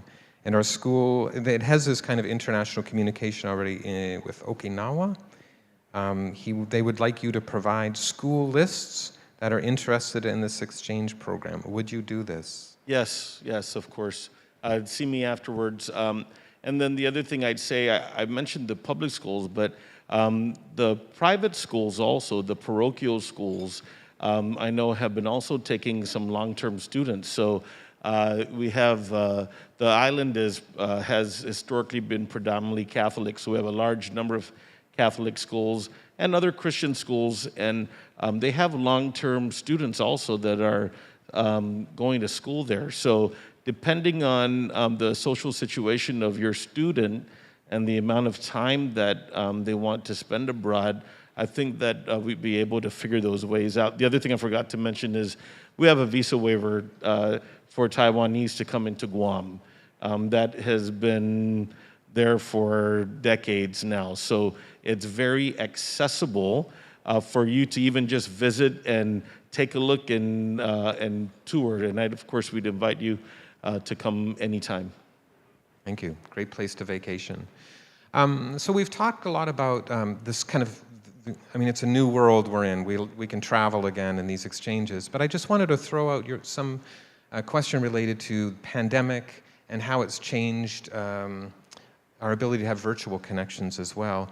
In any of your areas, have you had an opportunity to build these sister school relationships using technology or other means other than just travel between Taiwan and the United States. Does anyone want to talk about remote virtual technology and how that might have helped?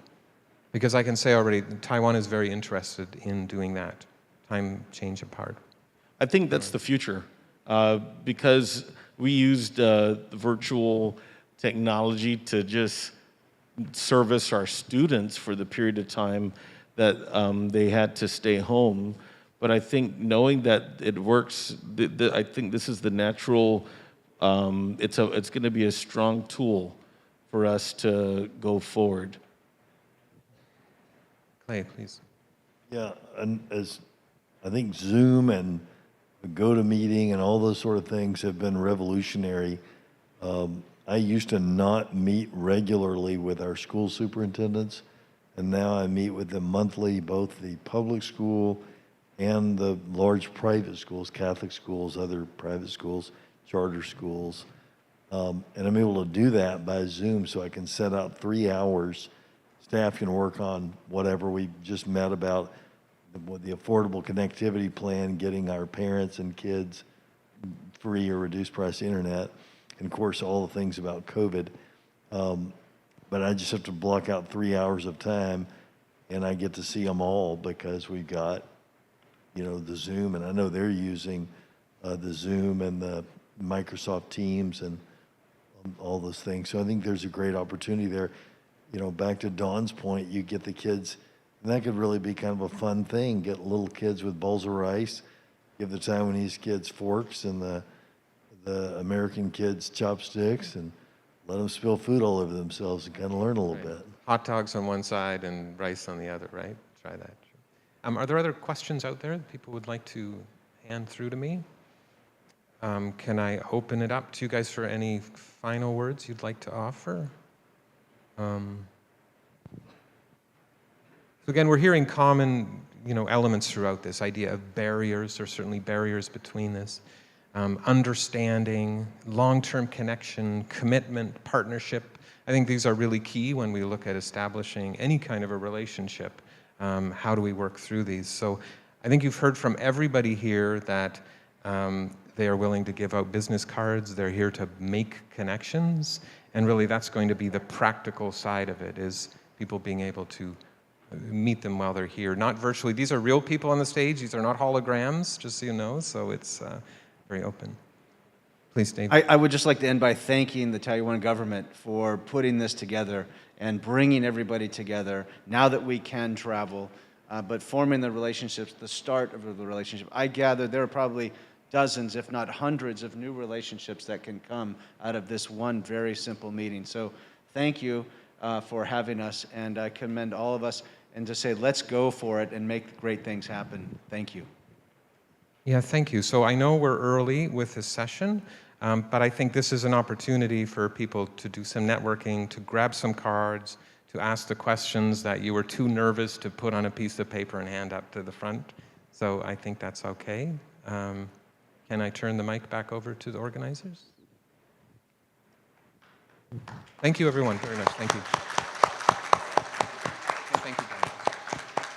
再次最热烈的掌声，非常感谢为我们主持的 Luke Martin， 也谢谢我们的 speakers。Thank you, the speakers. That was fantastic.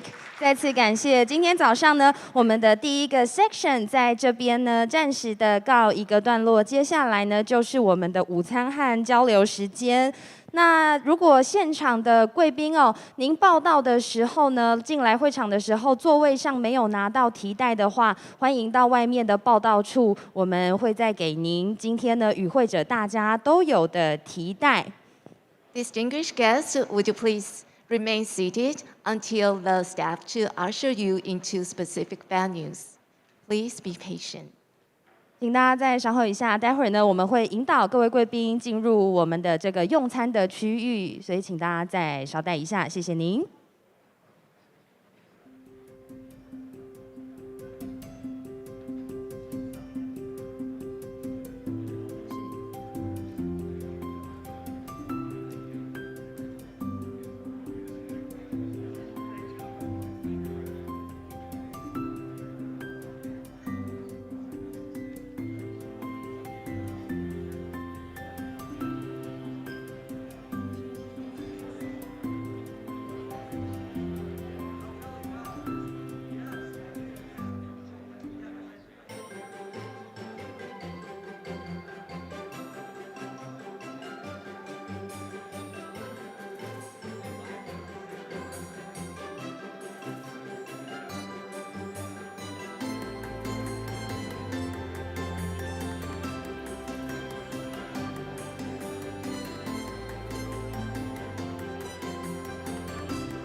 各位贵宾，这2日除了在台上有精彩的讲座主题之外，在会场的左右两侧也有设立展示摊位，介绍各校国际教育成果。欢迎贵宾可以先参观，明天会有各校的师长来做介绍。In addition to the wonderful lecture topics that were presented on stage over the course of these 2 days, visitors, you are welcome to visit the exhibition booth that have been set up outside of the venue. Welcome to learn more about the accomplishment of international education.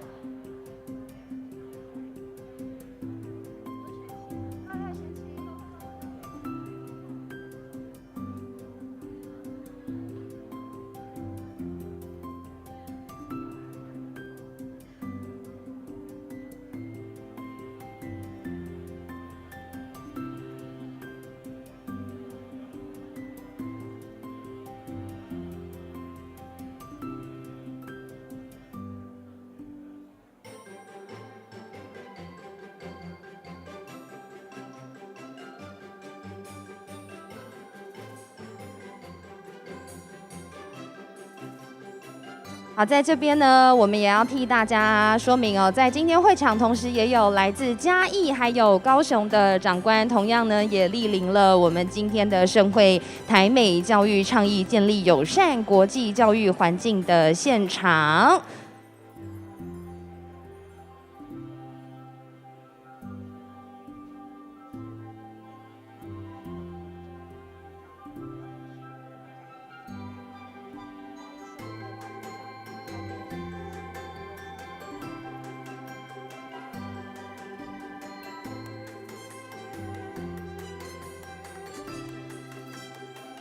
非常感谢哦，嘉义县的李美华处长以及高雄市的吴文静，我们长官呢也来到了现场参与今天的论坛，非常感谢。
We have visited many schools here, like elementary schools, middle school, high school, and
各位现场的与会嘉宾，欢迎大家回来下午的场次。我们预计呢，下午的议程再过5分钟，之后正式开始。所以我邀请现场的贵宾可以准备回到位子上就坐。How's everybody doing? Good? Okay, the event this afternoon will start in 5 minutes, so please take your seats. I'll see you later.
各位贵宾午安 ，Good afternoon。下午的研习场次即将开始，请您就位。Welcome back to 2022 U.S. Taiwan Education Initiative Symposium, Building Sister School Partnerships. And we're going to start in 1 minute. Please take your seat.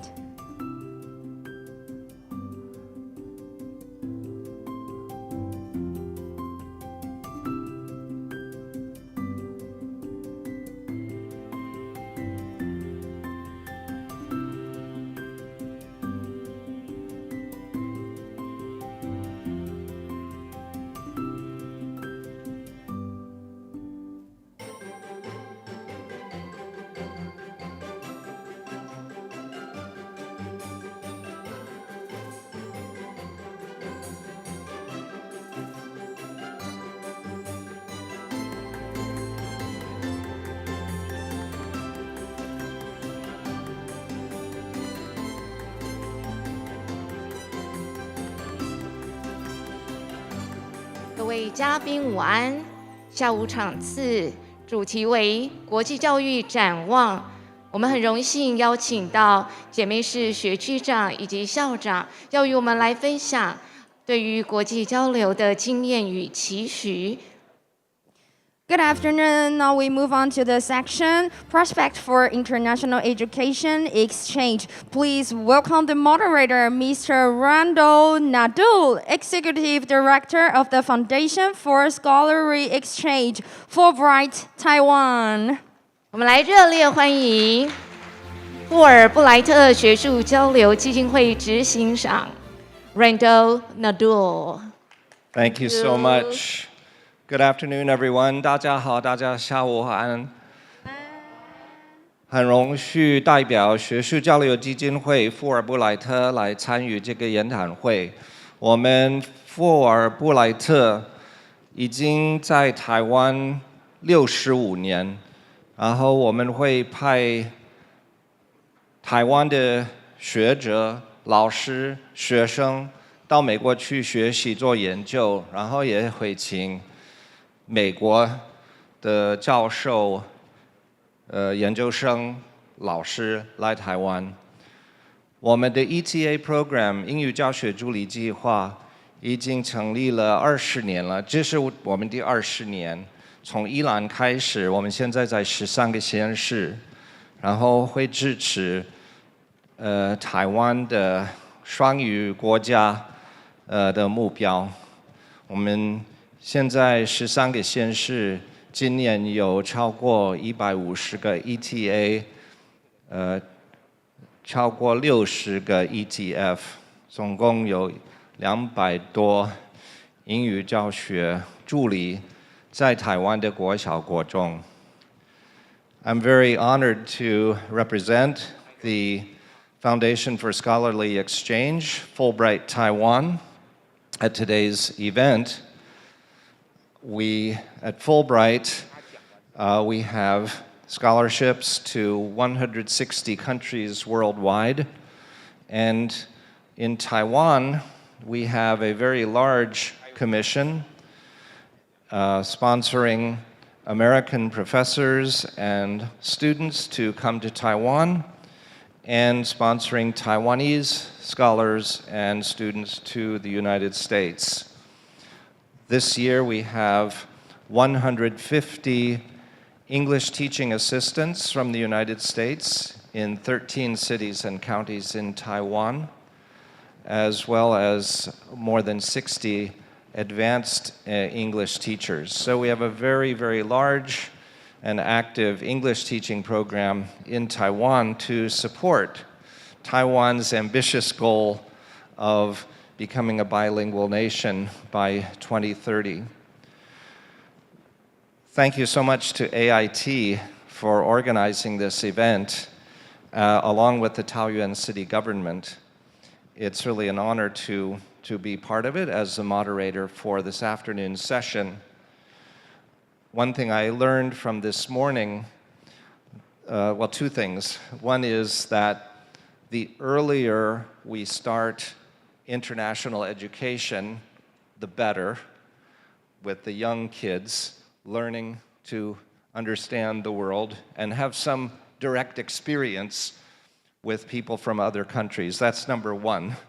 And number two, I think the big lesson I learned this morning was that the key to success is relationships, forming relationships and sustaining those relationships over time by meeting with each other, visiting each other, creating friendships that can last for a long time.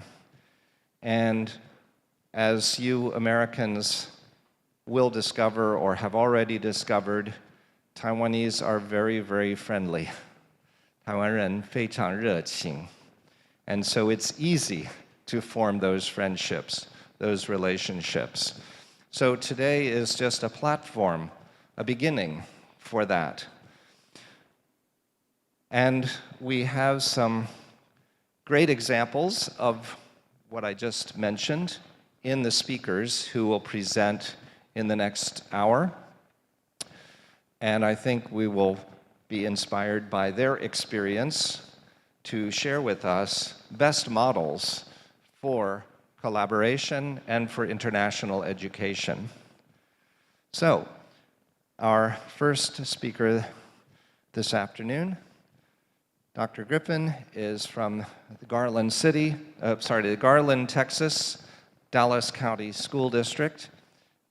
Please welcome Dr. Griffin.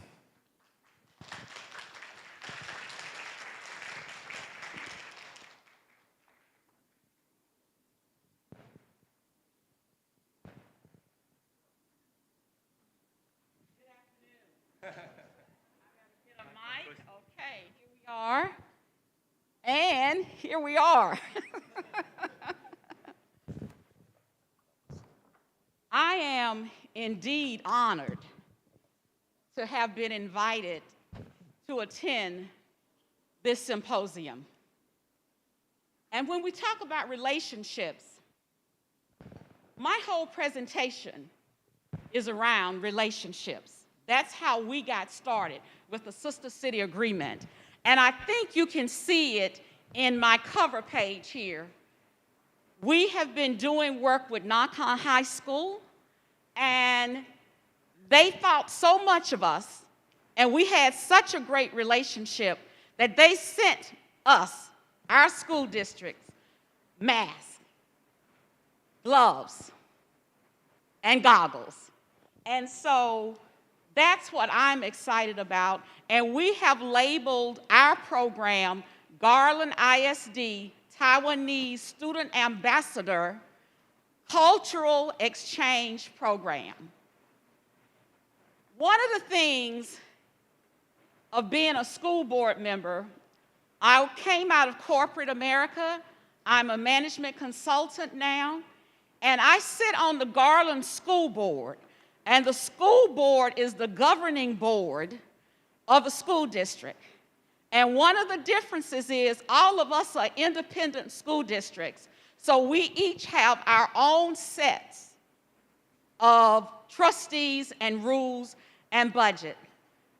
But I serve with the relationship because the Greater Dallas Taiwanese Chamber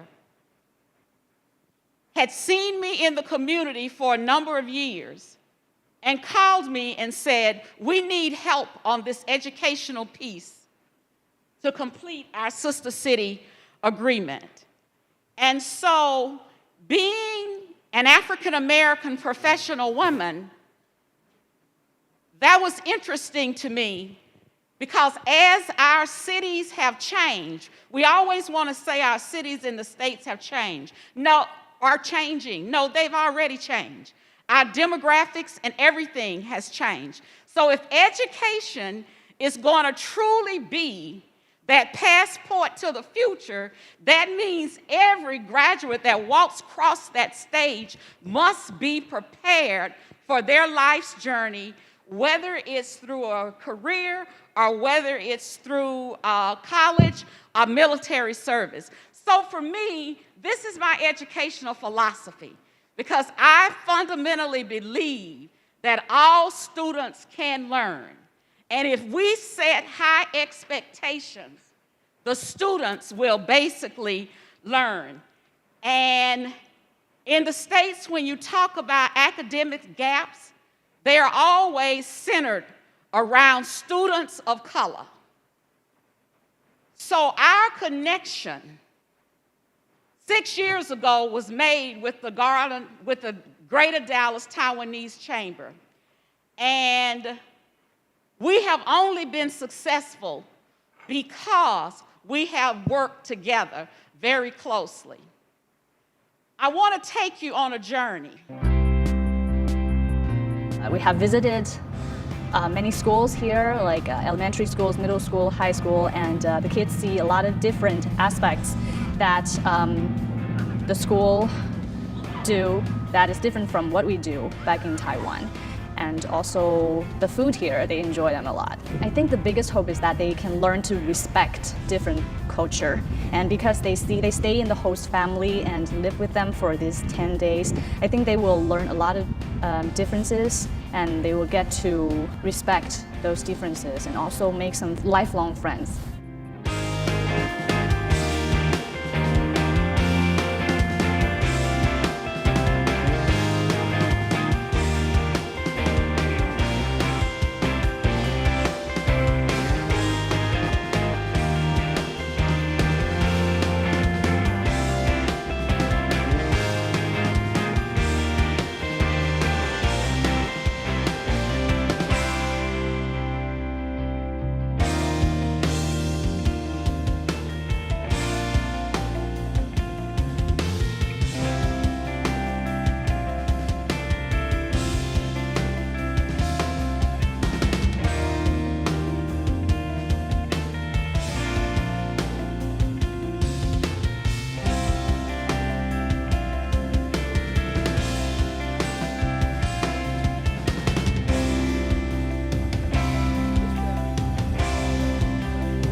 You saw were happy faces among the staff, the parents, and the teachers that you saw. This was our last visit in 2019. Actually, we spent Thanksgiving over here and sent up prayers that we would get back into the States before everything shut down, and we were able to get back. So what you have seen prior to this slide is the fact of capturing our journey. Because if we don't keep up with our journey and success, no one else will ever know the story. So we have made it a point to try to keep adding to our videos in our library with our television station. Let me tell you a little bit about Garland ISD. One of the things that made me so interested to jump into this knowing nothing about what it meant. Number one, I'm African American. Number two, I was the first African American elected to that board in over 75 years, almost 100 years. But what makes us unique is that we are a district of color. We have 53% Hispanic, 18% African American, and our Asian community is right at 9%. So it is growing. And because I travel in all of the communities and try to honor and learn some traditions, I know what it means to be respected. So in our district, every piece of communication we send, whether it's electronic, whether it is printed, it's in 3 major languages. So it's in English, it's in Spanish, and then our high number in the Asian community is Vietnamese. We also have Chinese. And so we have had bilingual programs in the state of Texas for a number of years because the state of Texas is brown. So bilingual is not really new to us in that concept. But when you bring in other ethnic groups, we've decided not to call it bilingual, but we actually call it multi-language. And I can tell you that we tried to implement a Mandarin program, and it really didn't work. And one of the reasons it didn't work, we didn't have Mandarin teachers in the States. And because everyone was trying to do the same thing, we were pulling from the same pool of individuals, okay? So what does it take to do a program? That whole journey that you saw, how did we get there? How are the kids successful? Number one, you gotta have a plan. And if you look on the left, those are all the things that are required to basically be successful. And what's the goal we want for the kids that come to the state and the kids that come over here? Someone decided that it should be 10 students. We select great host families. And we're focusing, because we don't spend that much time academically in the grading periods, that's why we call it cultural exchange. And one of the things I do as a member of the board, when the Taiwanese kids arrive, I present them to our board of trustees. So they actually come to a board meeting and they exchange the gifts and everything right there. The other thing, in keeping with the Sister City Agreement, Garland ISD encompasses 3 cities, Garland, Rowlett, and Saxe, and we set up City Day. So they meet the mayors and the city council of our other 2 cities. And we try to expose the students to the district academics, in the classroom, co-curricular and extracurricular activities. And I'm sure you saw that in basically the film. Now, what have we accomplished? I am most proud of this slide. I am most proud of this slide. You know, if you're gonna work hard, you sometimes have to set goals for yourselves. And I'm saying, are we making any progress? So to date, when we finished our last program in 2019, these are the days that we hosted in Garland, and these are the days that we came over. So we've had 10-day exchange with 10 students and 2 teachers. So what's the summary? We've hosted about 40 students. We have 1 board member, that's me, the chief of education, a bus driver, and you may be saying, what's the bus driver for? The kids have to be picked up.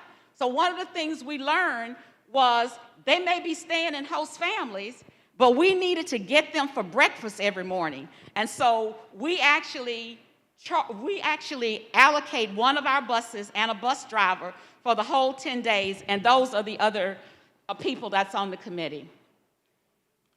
In 19, I came over to evaluate the program. It had been 5 years. I knew what was going on from my end, but I didn't know what was going on over here at NACON.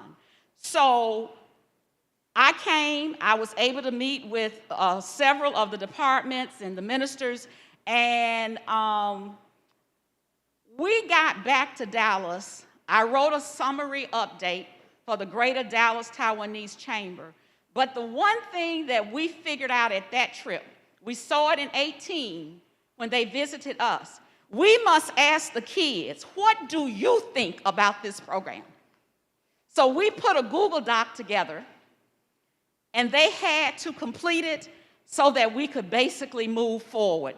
And we were set before COVID, thought we had put some things together that we knew how we needed to move forward.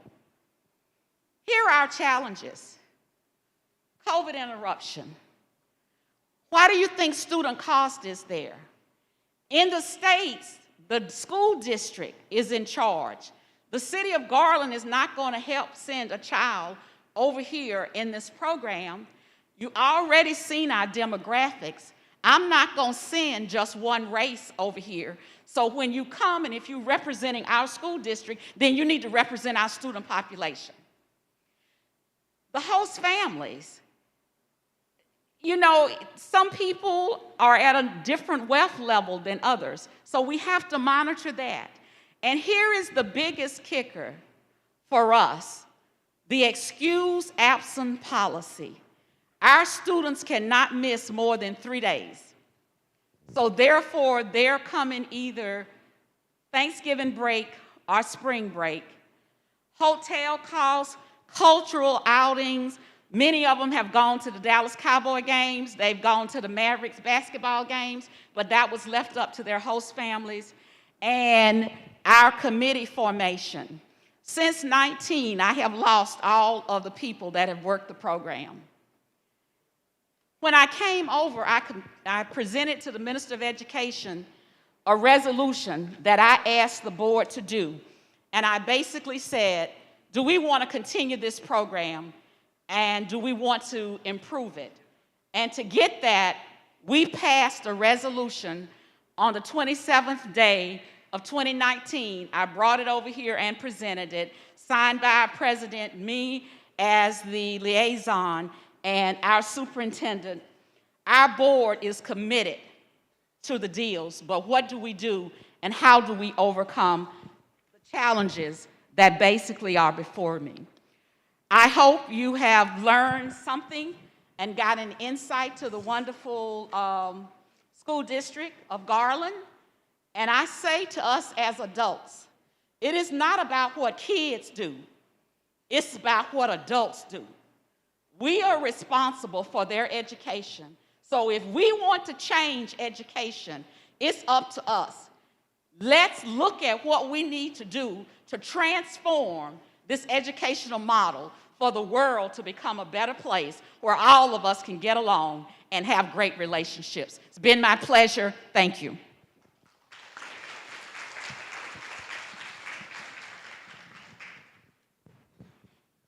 Thank you so much, Linda. There's an example of an exchange that's working. How about that? 4 visits from Garland to Nankan Guozhong and 4 visits from Nankan to Garland. That's really fantastic.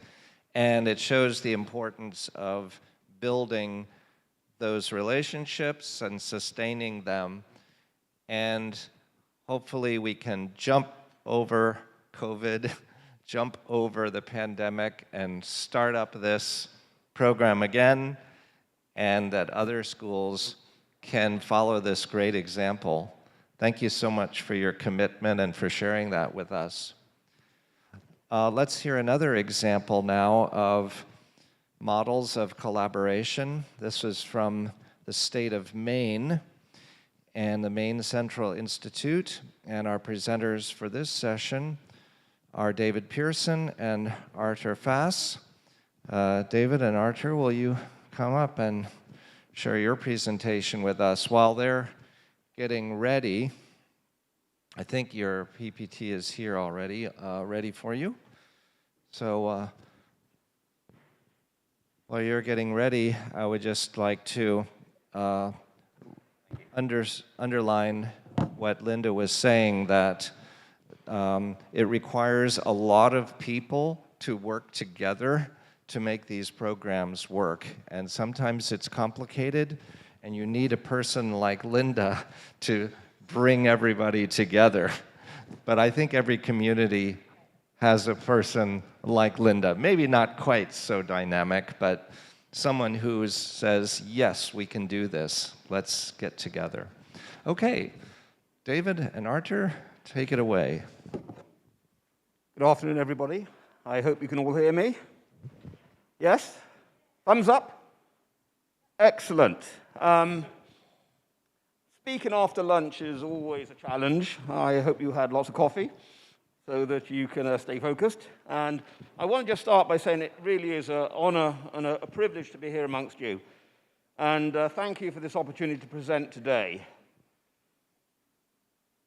In a small way, I think that I'm probably an example of the desired objectives of this symposium.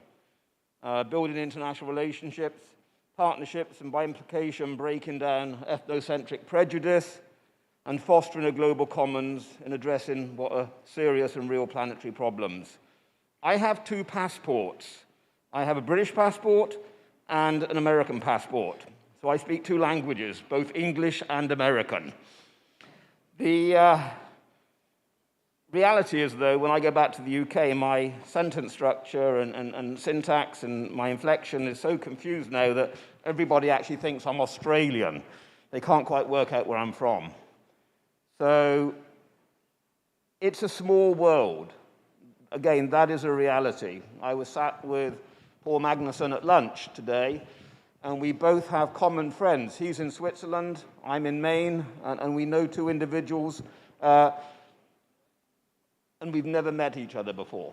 It really is a small world.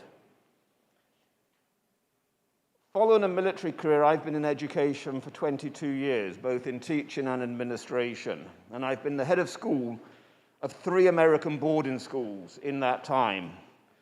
All of those schools had very strong international student contingents, consequent of continuous intercontinental admissions travel and close relationships. The word relationship keeps coming back today, time and time again. Close relationships with placement consultants in countries far and wide. In such admissions efforts, there is a very real and deeply meaningful rationale of recruiting international students. And that's especially relevant in the state of Maine, which is the whitest state in the Union. We do not have much ethnic diversity. That diversity clearly promotes incredible cultural diversity, promotes academic excellence, and most importantly, global awareness. Not everybody today reads foreign affairs. Living in dormitories, sharing common social experiences on residential life excursions, training and competing on a number of athletic teams. Our current soccer team is comprised of American, Spanish, Brazilian, Portuguese, French, Italian, and Belgian students, all of them playing together, and critically studying and learning together in a shared academic environment. Just consider AP US history, and I'm a historian, and I teach AP history. Imagine looking at the American involvement in Vietnam in the 1960s, when you have a class comprised of American, French, Chinese, and Vietnamese students. It brings an entirely different context and relevance to foreign policy and looking at the consequences of government decisions. This is the reality of day-to-day life in such schools that are comprised of international students. And the consequence long-term, and I've seen it over the years, is enduring and close bonds of friendship and understanding that to this day continue to transcend ethnic nationalism. It goes across national boundaries. I represent MCI today. It's an independent, private, grade 9 through 12 boarding and day school located in Pittsfield, Maine. It's a town academy. We have 350 students. 80 of them are boarding students from around the world.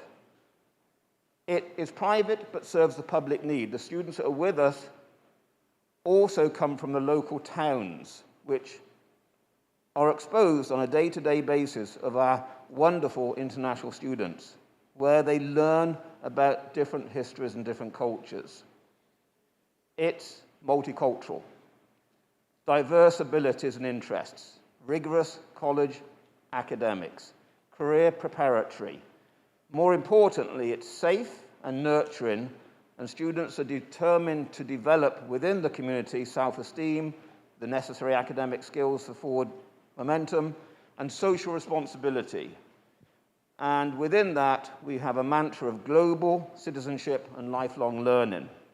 We currently have students in 23 different countries at MCI, studying year-long.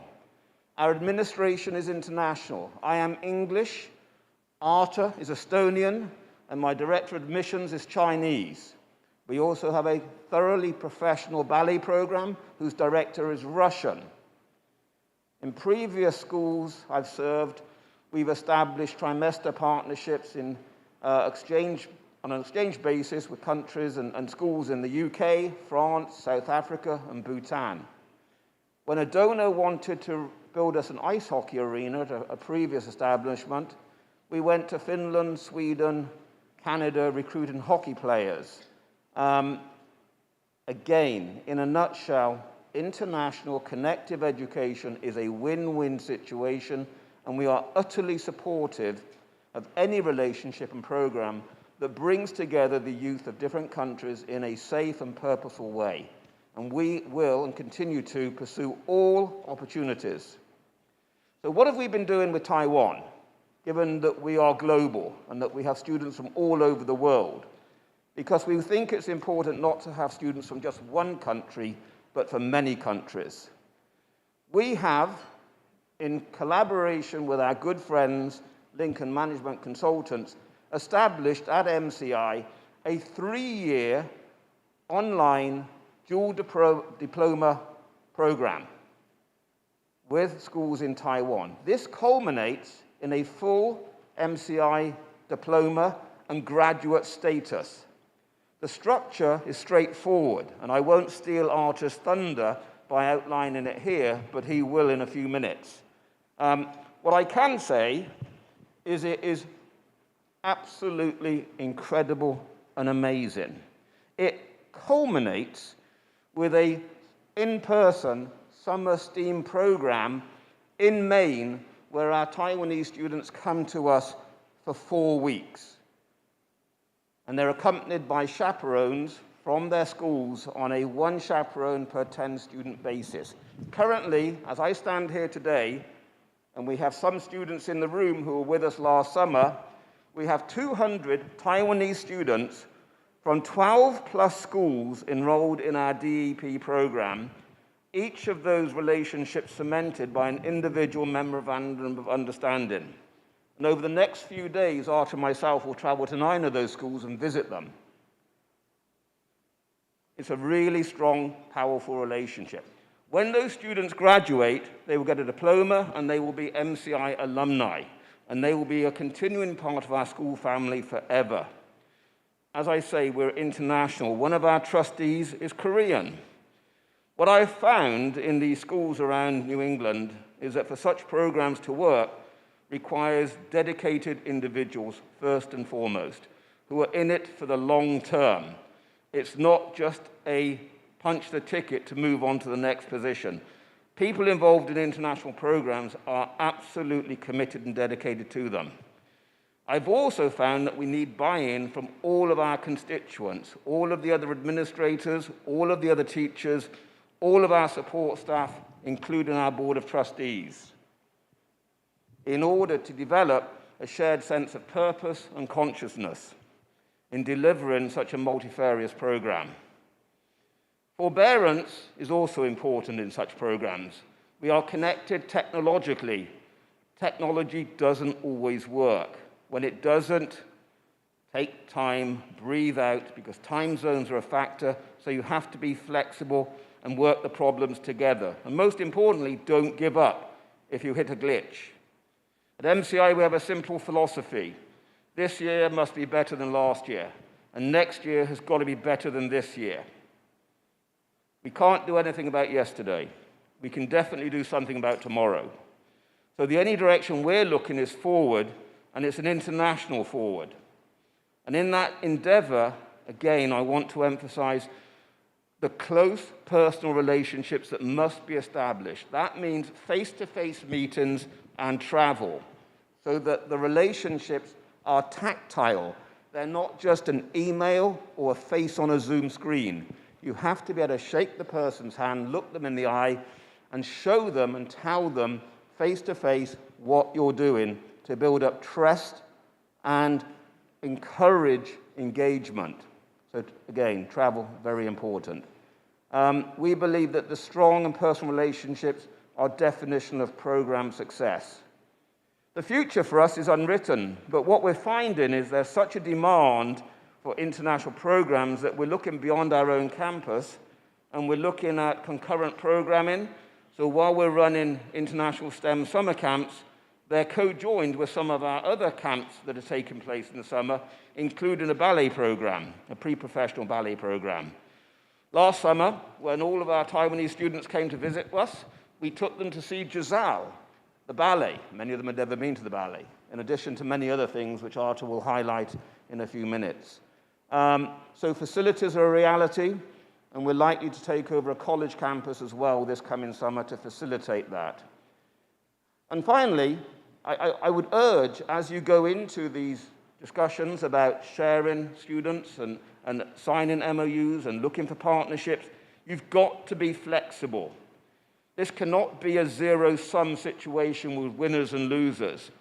Everybody has to win, and everybody has to compromise so that it works in order to reach a desired outcome. And that adaptability is and does remain, as a school, our guiding star. And now Arthur is going to talk a little bit about what we physically do in terms of the dual enrollment program.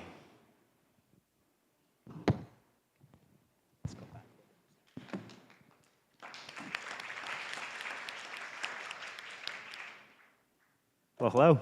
My name is Arthur Fuss, and I oversee the varsity programs at MCI, and I'm also in charge of our ESL department. So we kind of jumped a little bit backward here. Let's see. How do we start this again? Can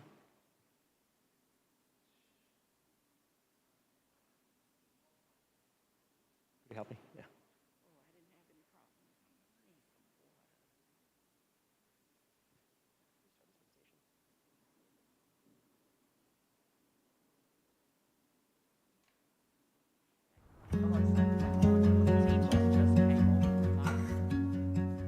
Hello, I am Ted Alejandre, San Bernardino County Superintendent of Schools, or SBCSS, and I am honored to represent my region. All right, we'll begin without that. So I'll tell you a little bit about our program very briefly. So our key goal is to make sure that students in our program are prepared, feel ready to study in an English-speaking environment. Back from the video. Right. So every week, our students meet online on Google Meet with our instructors who are at MCI in the United States. For them, here it is 8 p.m. For our teachers, it's 8 a.m. And they meet once a week for 90 minutes, live. And they also get up to 3.5 hours of homework. So what's the purpose of this? Well, as I said, we want to make sure that these students feel prepared to take a course. And it could be a course at National Taiwan University or a course anywhere in the world where they're learning in English. And fantastic, look at this. And when you learn English, right, there are kind of two different domains you have to cover.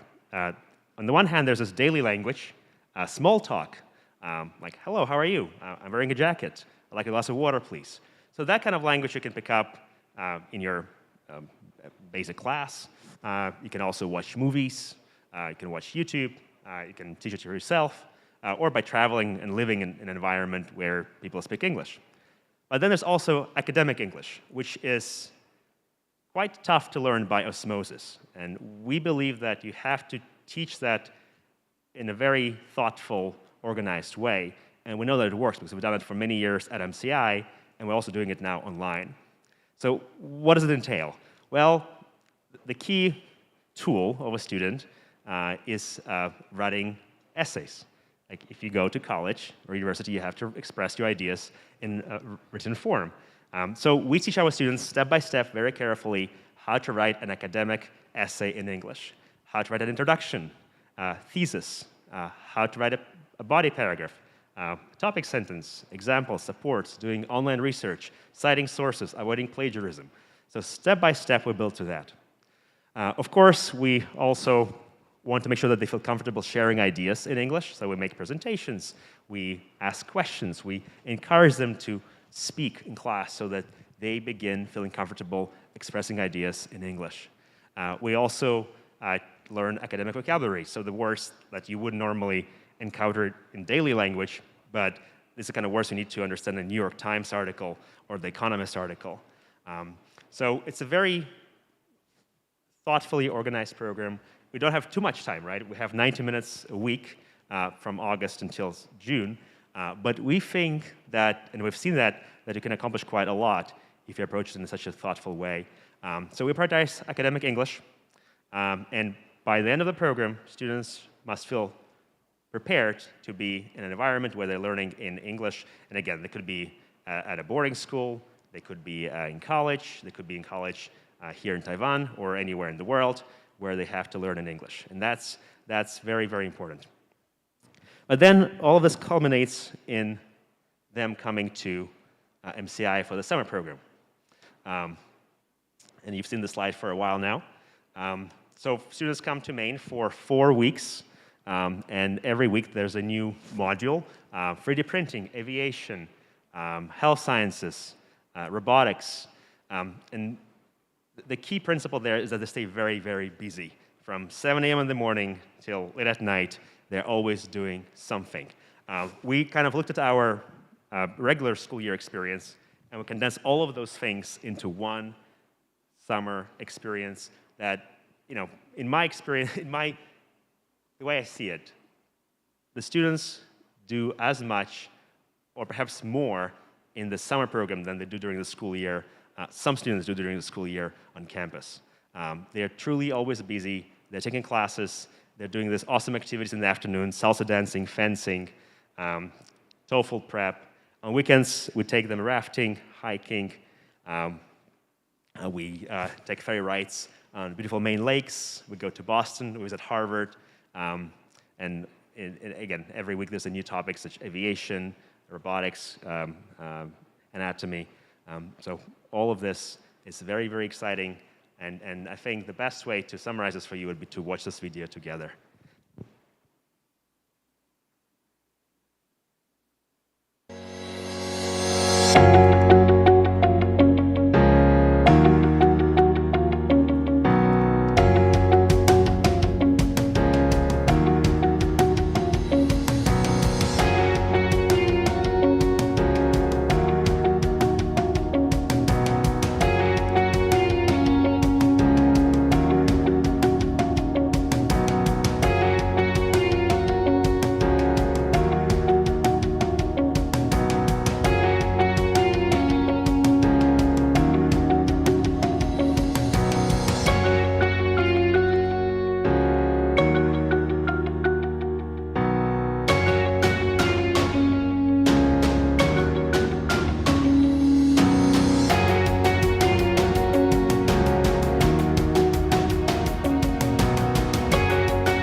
I came to the US when I was 16 years old, and I was quite fluent in English, but it was a steep learning curve when it came to academics. And I really wish I had a program like this, because in that case, I think that I would have felt quite prepared for my academics in the US. Quick note about the future. Future is very exciting. Next year, we're going to collaborate with Colby College, which is one of the top liberal arts colleges in the United States. It's about 25 minutes away from our campus. Students will spend a part of the program at Colby, part at MCI, and this way they will get experience of being a student at a New England boarding school as well as a New England college. So very exciting, and we'll release more information about this very soon. Thank you.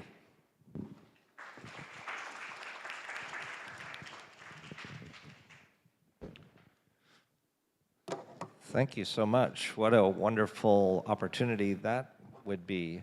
I wish I was 16 years old and I could go to Maine for the summer program. That looks like a lot of fun.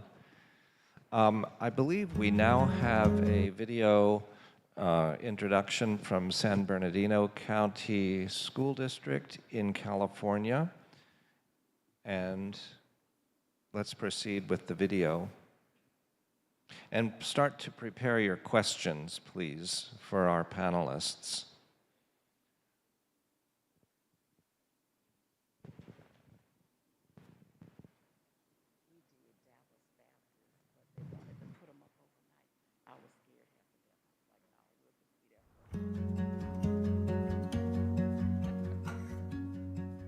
Hello, I'm Ted Alejandre, San Bernardino County Superintendent of Schools, or SBCSS, and I am honored to represent my region at the U.S.-Taiwan Education Initiative Forum. I would have loved to be with you all in person, but please know that I am grateful to be invited to participate in this important forum. I am truly excited about the prospects of building sister school partnerships between our schools and the schools in Taiwan.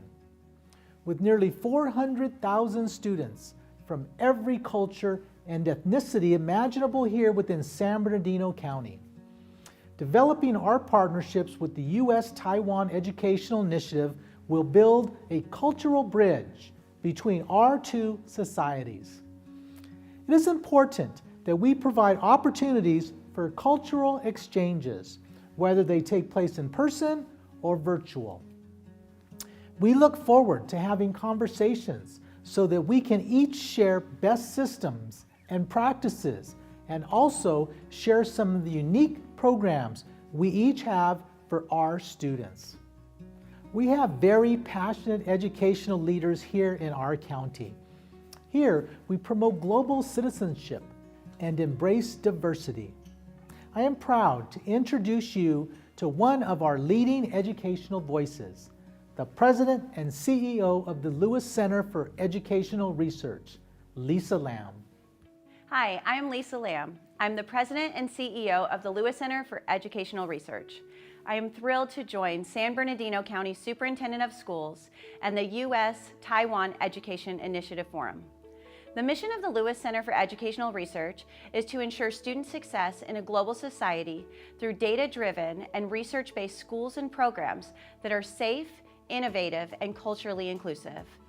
The Lewis Center for Educational Research operates 2 charter schools: the Academy for Academic Excellence in Apple Valley, a transitional kindergarten through 12th grade college preparatory program with an emphasis on science, technology, engineering, arts, and mathematics, or STEAM, and Norton Science and Language Academy in San Bernardino, a transitional kindergarten through 10th grade school with elementary dual immersion and secondary world language and science, technology, engineering, and mathematics, or STEM.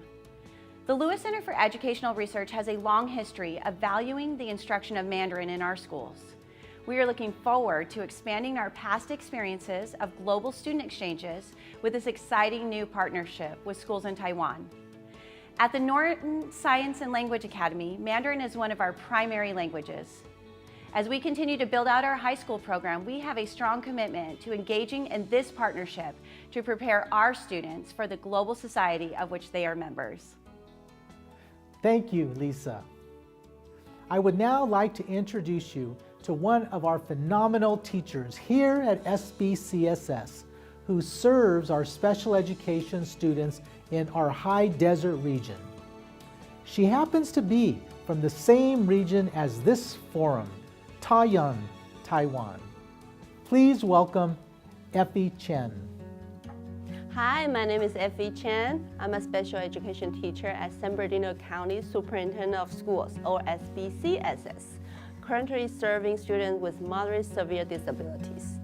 Hi, 大家好，我是 Effie， 我是 SBCSS 的一名特教老师，目前教学的对象是中重度障碍的学生。SBCSS 是全美最大的县，来自不同背景和种族近40万名学生提供服务。为了教育学生们能够成为世界公民，我们很高兴能与台湾的朋友们建立交流的管道，让两种不同教育体系能够透过了解而相互学习。我本人非常荣幸能参与美台教育论坛，特别是我本身就是来自台湾的桃园。美国与台湾的文化教育背景有着极大的差异。认识与了解不同的文化，能提升学生们的世界观，达到相互尊重与包容。SBCSS 与台湾之间建立了友好关系，可以提升双方学生在多元文化上的认识与多语言方面的能力。我在台湾接受了完整的大学教育，之后来到美国继续深造，成为一名专业教育工作者。我很乐意，也必定竭尽所能提供协助，分享 SBCSS 和台湾在教育价值观与实务上的特点。最后，感谢能有这个机会参与，我期待能够更深入的参与这个论坛，祝福大家顺心如意。From all of us at San Bernardino County Superintendent of Schools, we hope that this year's forum goes well. We look forward to hearing about the goals that are set this year, and we look forward to participating in next year's forum. Together, we can transform lives through education.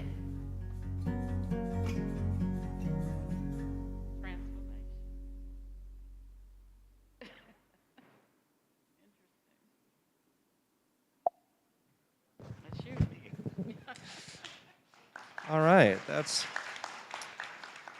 wonderful. And now we also have a brief video presentation from Alameda County School District in California.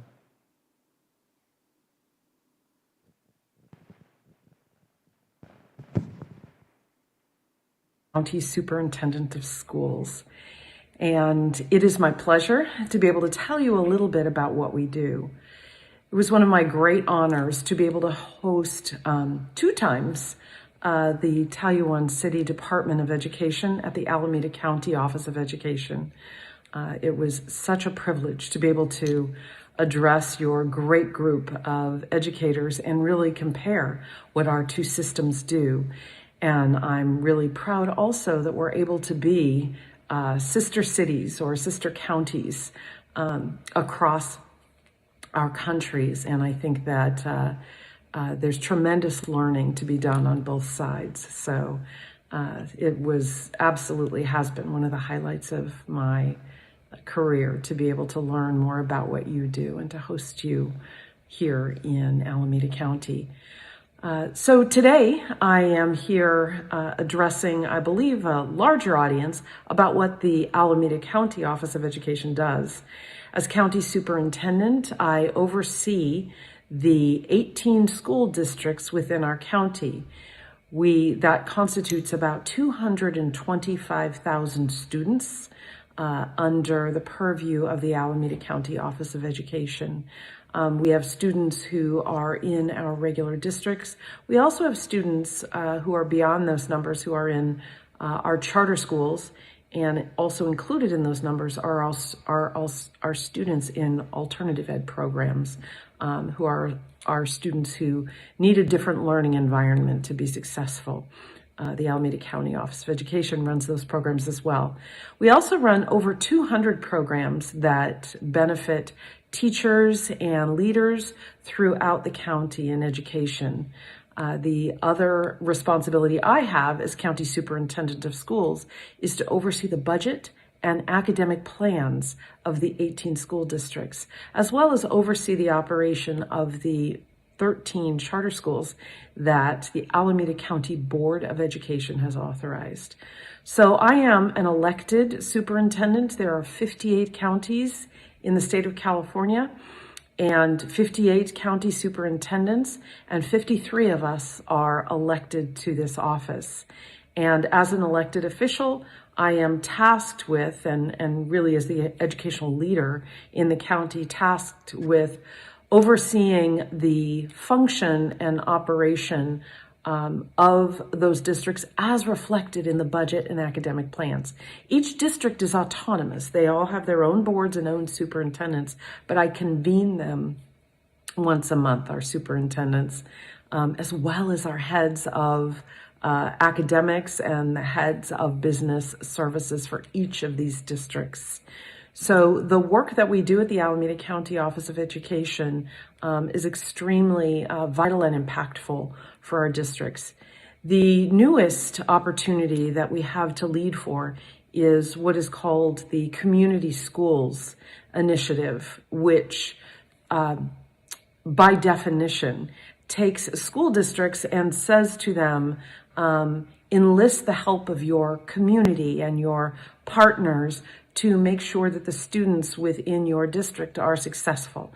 We were fortunate to be named the state lead for technical assistance. So for the entire state of California, 6.2 million children, we are leading that initiative for our districts. And I couldn't be prouder, because I'm not sure what the reality is in your context, but I would imagine this part is not very different, which is after the pandemic, or as the pandemic is now subsiding, or at least we're learning to live with it, many students have come back to us with higher needs in the area of social, emotional supports. And so we are spending a lot of time and resources making sure our students have what they need to be successful in school. We've also learned a tremendous lot through this pandemic. That's just a little bit about what we do as these offices are constitutional offices in our state. County superintendents have existed since 1874 in the state of California and have had an ever-increasing role. Given that we are such a large state, we are definitely looked to provide oversight and support for our districts who support our students. So I look forward to perhaps the opportunity to meeting you once again in person, and again, could not be more honored to be able to address you now and have hosted you in the past. So I hope you enjoy your day, and I look forward to seeing you at some opportunity in the future. Thanks so much. Hello and greetings from Alameda County.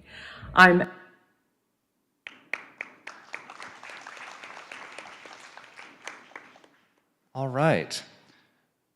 Well, I hope you will prepare some questions as we did this morning and write them on your papers and present them to me. And I have a few questions that I would like to ask our panelists as well. But if I could make two observations first. The first observation that I see all of the presenters talking about that's very meaningful to us in Taiwan. 台湾和美国都是民主国家，也是多元性、多元文化性的文化的国家。We are both democratic countries, and we are both very diverse countries. And in the Fulbright program, one of my strongest ideals is to represent the United States to Taiwan in all of our diversity, with all of our individual differences, our social and cultural differences within the United States. So our Fulbright grantees, our English teachers, are from very diverse backgrounds and communities, and it's really wonderful that we can share that in our Taiwan schools. And at the same time, Taiwan is also a very diverse place, representing many communities, many ethnicities, social and economic backgrounds, geographic areas. And one thing that is very important for me is to increase the number of applications from Taiwan to the United States from more places in Taiwan, and to develop stronger relationships everywhere in Taiwan for our Fulbright programs. So diversity, as was said earlier, diversity is our strength. Diversity is our identity. We celebrate it, we promote it, and we can do that both in the United States and Taiwan. Second thing I wanted to mention before we turn to questions is about language exchange and about bilingual or multilingual ability. I really have appreciated how much the Ministry of Education in Taiwan emphasizes multilingual ability, including not just English and Chinese, but also indigenous languages in Taiwan, or the mother tongue, mother language of some of our new immigrants from Southeast Asia. So now many schools in Taiwan, or do all schools? Maybe it's all schools, offer classes in Vietnamese or Indonesian, Malay, in their, to the students from those backgrounds. And I would like to point out that multilingual ability does not negatively impact students' ability in their own language. It has a positive impact. Multilingual ability or bilingual ability strengthens the child's ability in their own language. And this is a very important research finding by education specialists. All right, so diversity, multilingual ability, this is all part of international education and international exchange. So we had two wonderful examples of schools that have really done a lot to promote this kind of exchange with wonderful programs. And I think I will ask maybe a difficult question, because we had representatives here from a very diverse public school system in Texas that, as you mentioned, Linda, has economic diversity as well as other kinds of diversity, that not all students have the resources, perhaps, to do international travel, so there's some resource issues to consider. And then we have a representation from an independent private school that seems to have very good resources as a private school, tuition-based. And so I wonder, I mean, I'll even challenge you to comment about this a little bit, because in Taiwan we also have some schools have more resources, some schools have less resources. And so the resource issue, I think, is something we have to face, you know, as a community to encourage international education. So maybe I could ask the panelists to talk a little bit about resources, whether they're very good, or you might also have resource challenges that you could share with us too, and resource challenges here. So let's talk a little bit about resources. How do we fund international exchange and education, and what steps should we be doing going forward?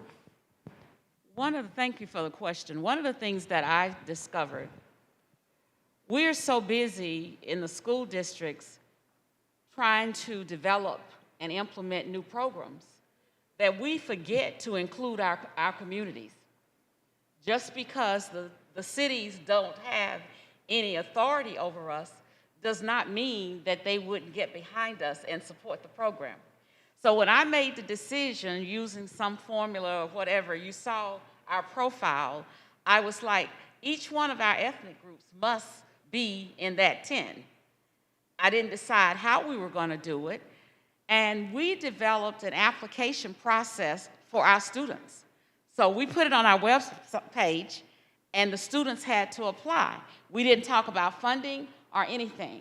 So when we got the applications back and that team reviewed the applications, we knew then that if we chose people, we were going to have a pool of money. So we went to the community and we developed fundraising activities. So we had a cap in mind of what we needed. And then, of course, relationships. I went back to the Greater Taiwanese Chamber and I said, well, the first 2 years we looked like this. I'm not pleased with that. I am willing to continue the program, but you're going to have to put some extra resources into helping. And what did they do? They put the money in. So I think we don't include enough of the community to ask for resources. I really believe you have not because you ask not. So I really ask, and we have been able to gather funds along with the students taking responsibilities to do some safe fundraisers. You're absolutely right. Resources are key to so much of what we do. We are a private school, but we're a town academy. So 75% of our population are local. We are the public school for the local send-in districts, and there are 3 of them. And we have incredible socioeconomic diversity. To be quite honest with you, we don't know whether some of our students will eat in the evenings or where they're going to be. We are a bedrock for them in their young lives. And then we have an independent boarding population from all over the world. And you have this dichotomy of local and international in a small boarding school in New England that are supporting one another. And they bring different things to the table. You might want to think of it like an airplane. You have different classifications of seats on an airplane, and you still get served and supported wherever you are on that plane. And we are very deliberate in how we use the diversity, the equity, and the inclusion, the equality, as part of our philosophy of education. No one is treated differently. We have, as you heard, a 3-year diploma program that we're offering here within Taiwan, and we have relationships with 12 schools, 200 students enrolled. When they came to us this summer, and you saw all the marvelous things they did, all the incredible opportunities across New England and within our own campus and our programming, a lot of that was underwritten, to be quite frank, by generous philanthropic individuals who believe that international education is the future. Because we live on a very small planet. We drink the same water, we breathe the same air, and we have to, as an imperative, break down barriers.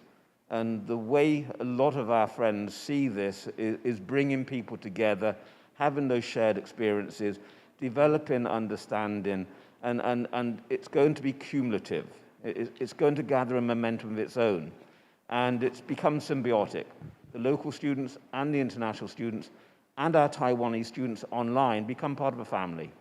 They're all going to be, at some point, MCI alumni. They're going to have a diploma.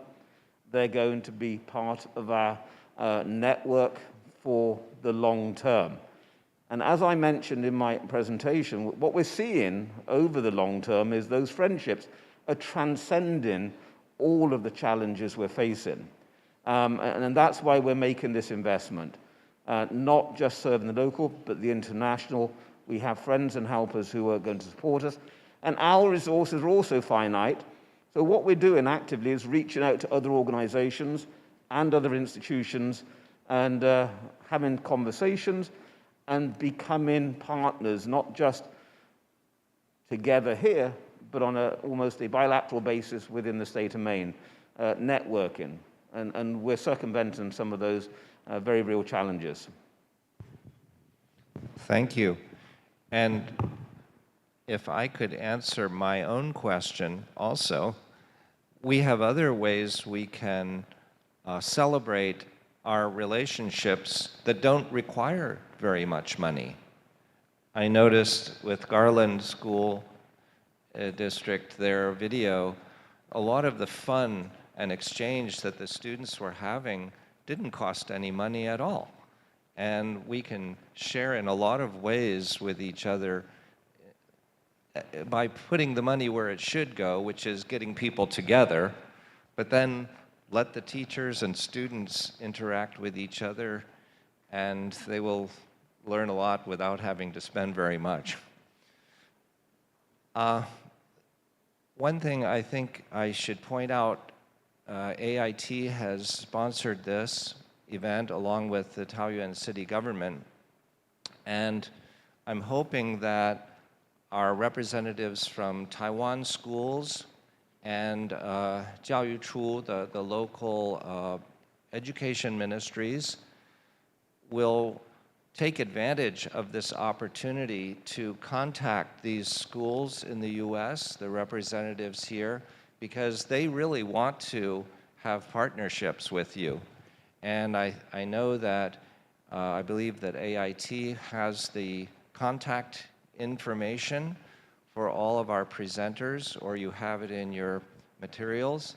So please do reach out to them, contact them, or the schools represented on the videos. They really do want to work with you. I think they are extremely dedicated to giving their students opportunities to know more about the world and about their global citizenship. So please do contact them. They will be happy to work with you. Do we have any other questions? Yes, please. One of the things in the states, and especially Texas, you know, Texas, we're different from most of the other states, okay? We just kind of different. We are a high stake testing state, which means everything is a test, everything is accountability. The momentum of the students and the promotion is dependent on standardized and state tests that they must pass.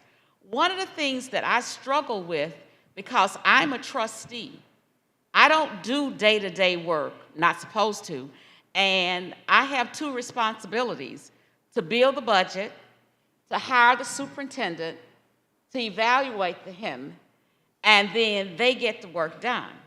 So one of the things that I'm always looking for, and that's why you saw a resolution, I was looking for, if Linda Griffin doesn't come back tomorrow, will this program just die? So I was looking for sustainability, and that's why we had it in a board meeting. It's in the records. So if someone says, oh, we've never had this before, it's in the records. And then board of trustees, you approved that, and inside that language, it was for the next 5 years. Now, we've eaten up 3 of those years because, you know, of COVID and basically doing nothing. But for programs to work in independent school district, it has to be approved program that's up under the accountability system of the TEKS, which is the Texas Essential Skills and Knowledge. So when we look about doing all of this, that's why I don't know how we could turn around and do it just pure academically, because for us to pass and do what the state says and the legislation says we're supposed to do.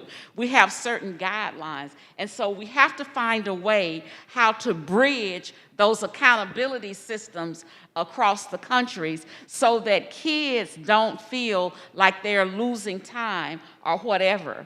And in one of the evaluations in that 19, when we came back, one of the things that our students said and NACON students said is we want more time of the academic classes. They were going to them, but what they were asking for is, what can I show that I sat through this academic course or whatever? So those are some huge challenges. Yes.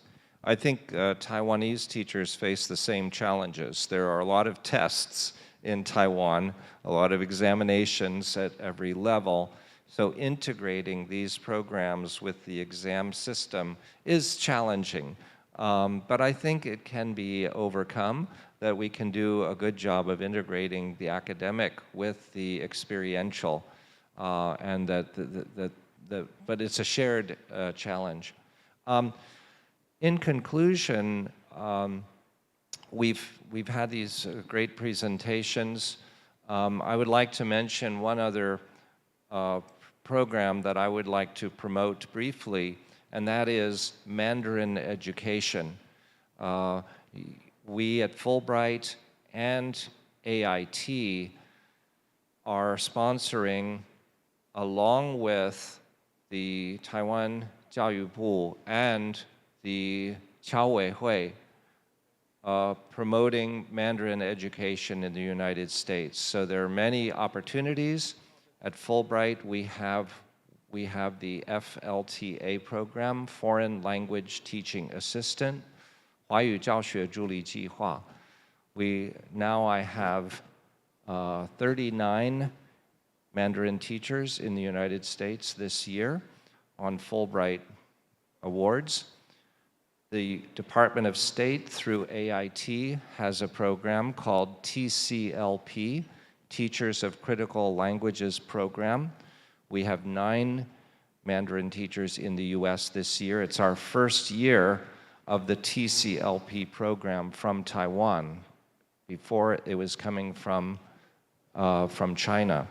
So we're very happy that now AIT is sponsoring that program.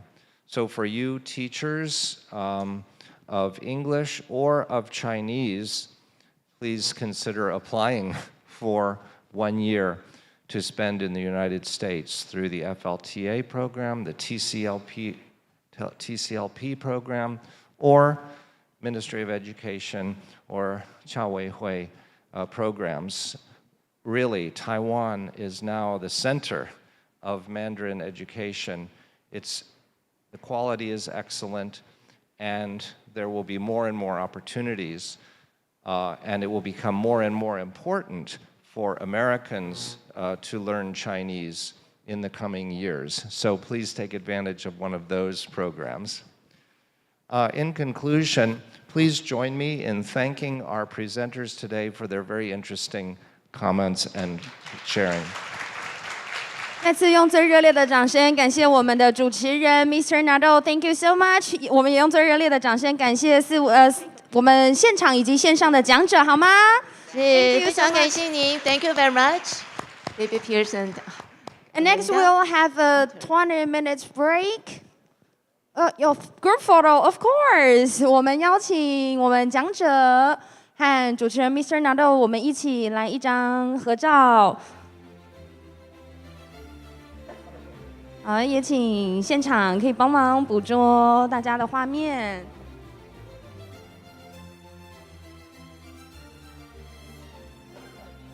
好，请看着正中间。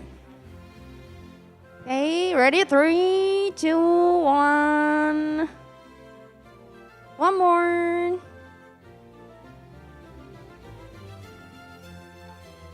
Three, 2, 1.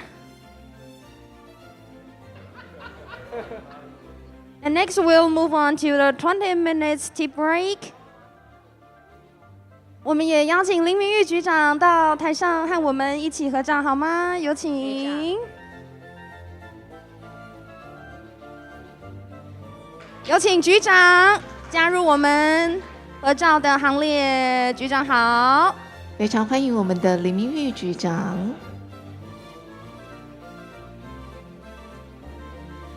好，可以。可以。Yeah, we can take more photo, whichever you want during the 20 minutes break. 好，等一下上电视，好，等一下，好，等一下。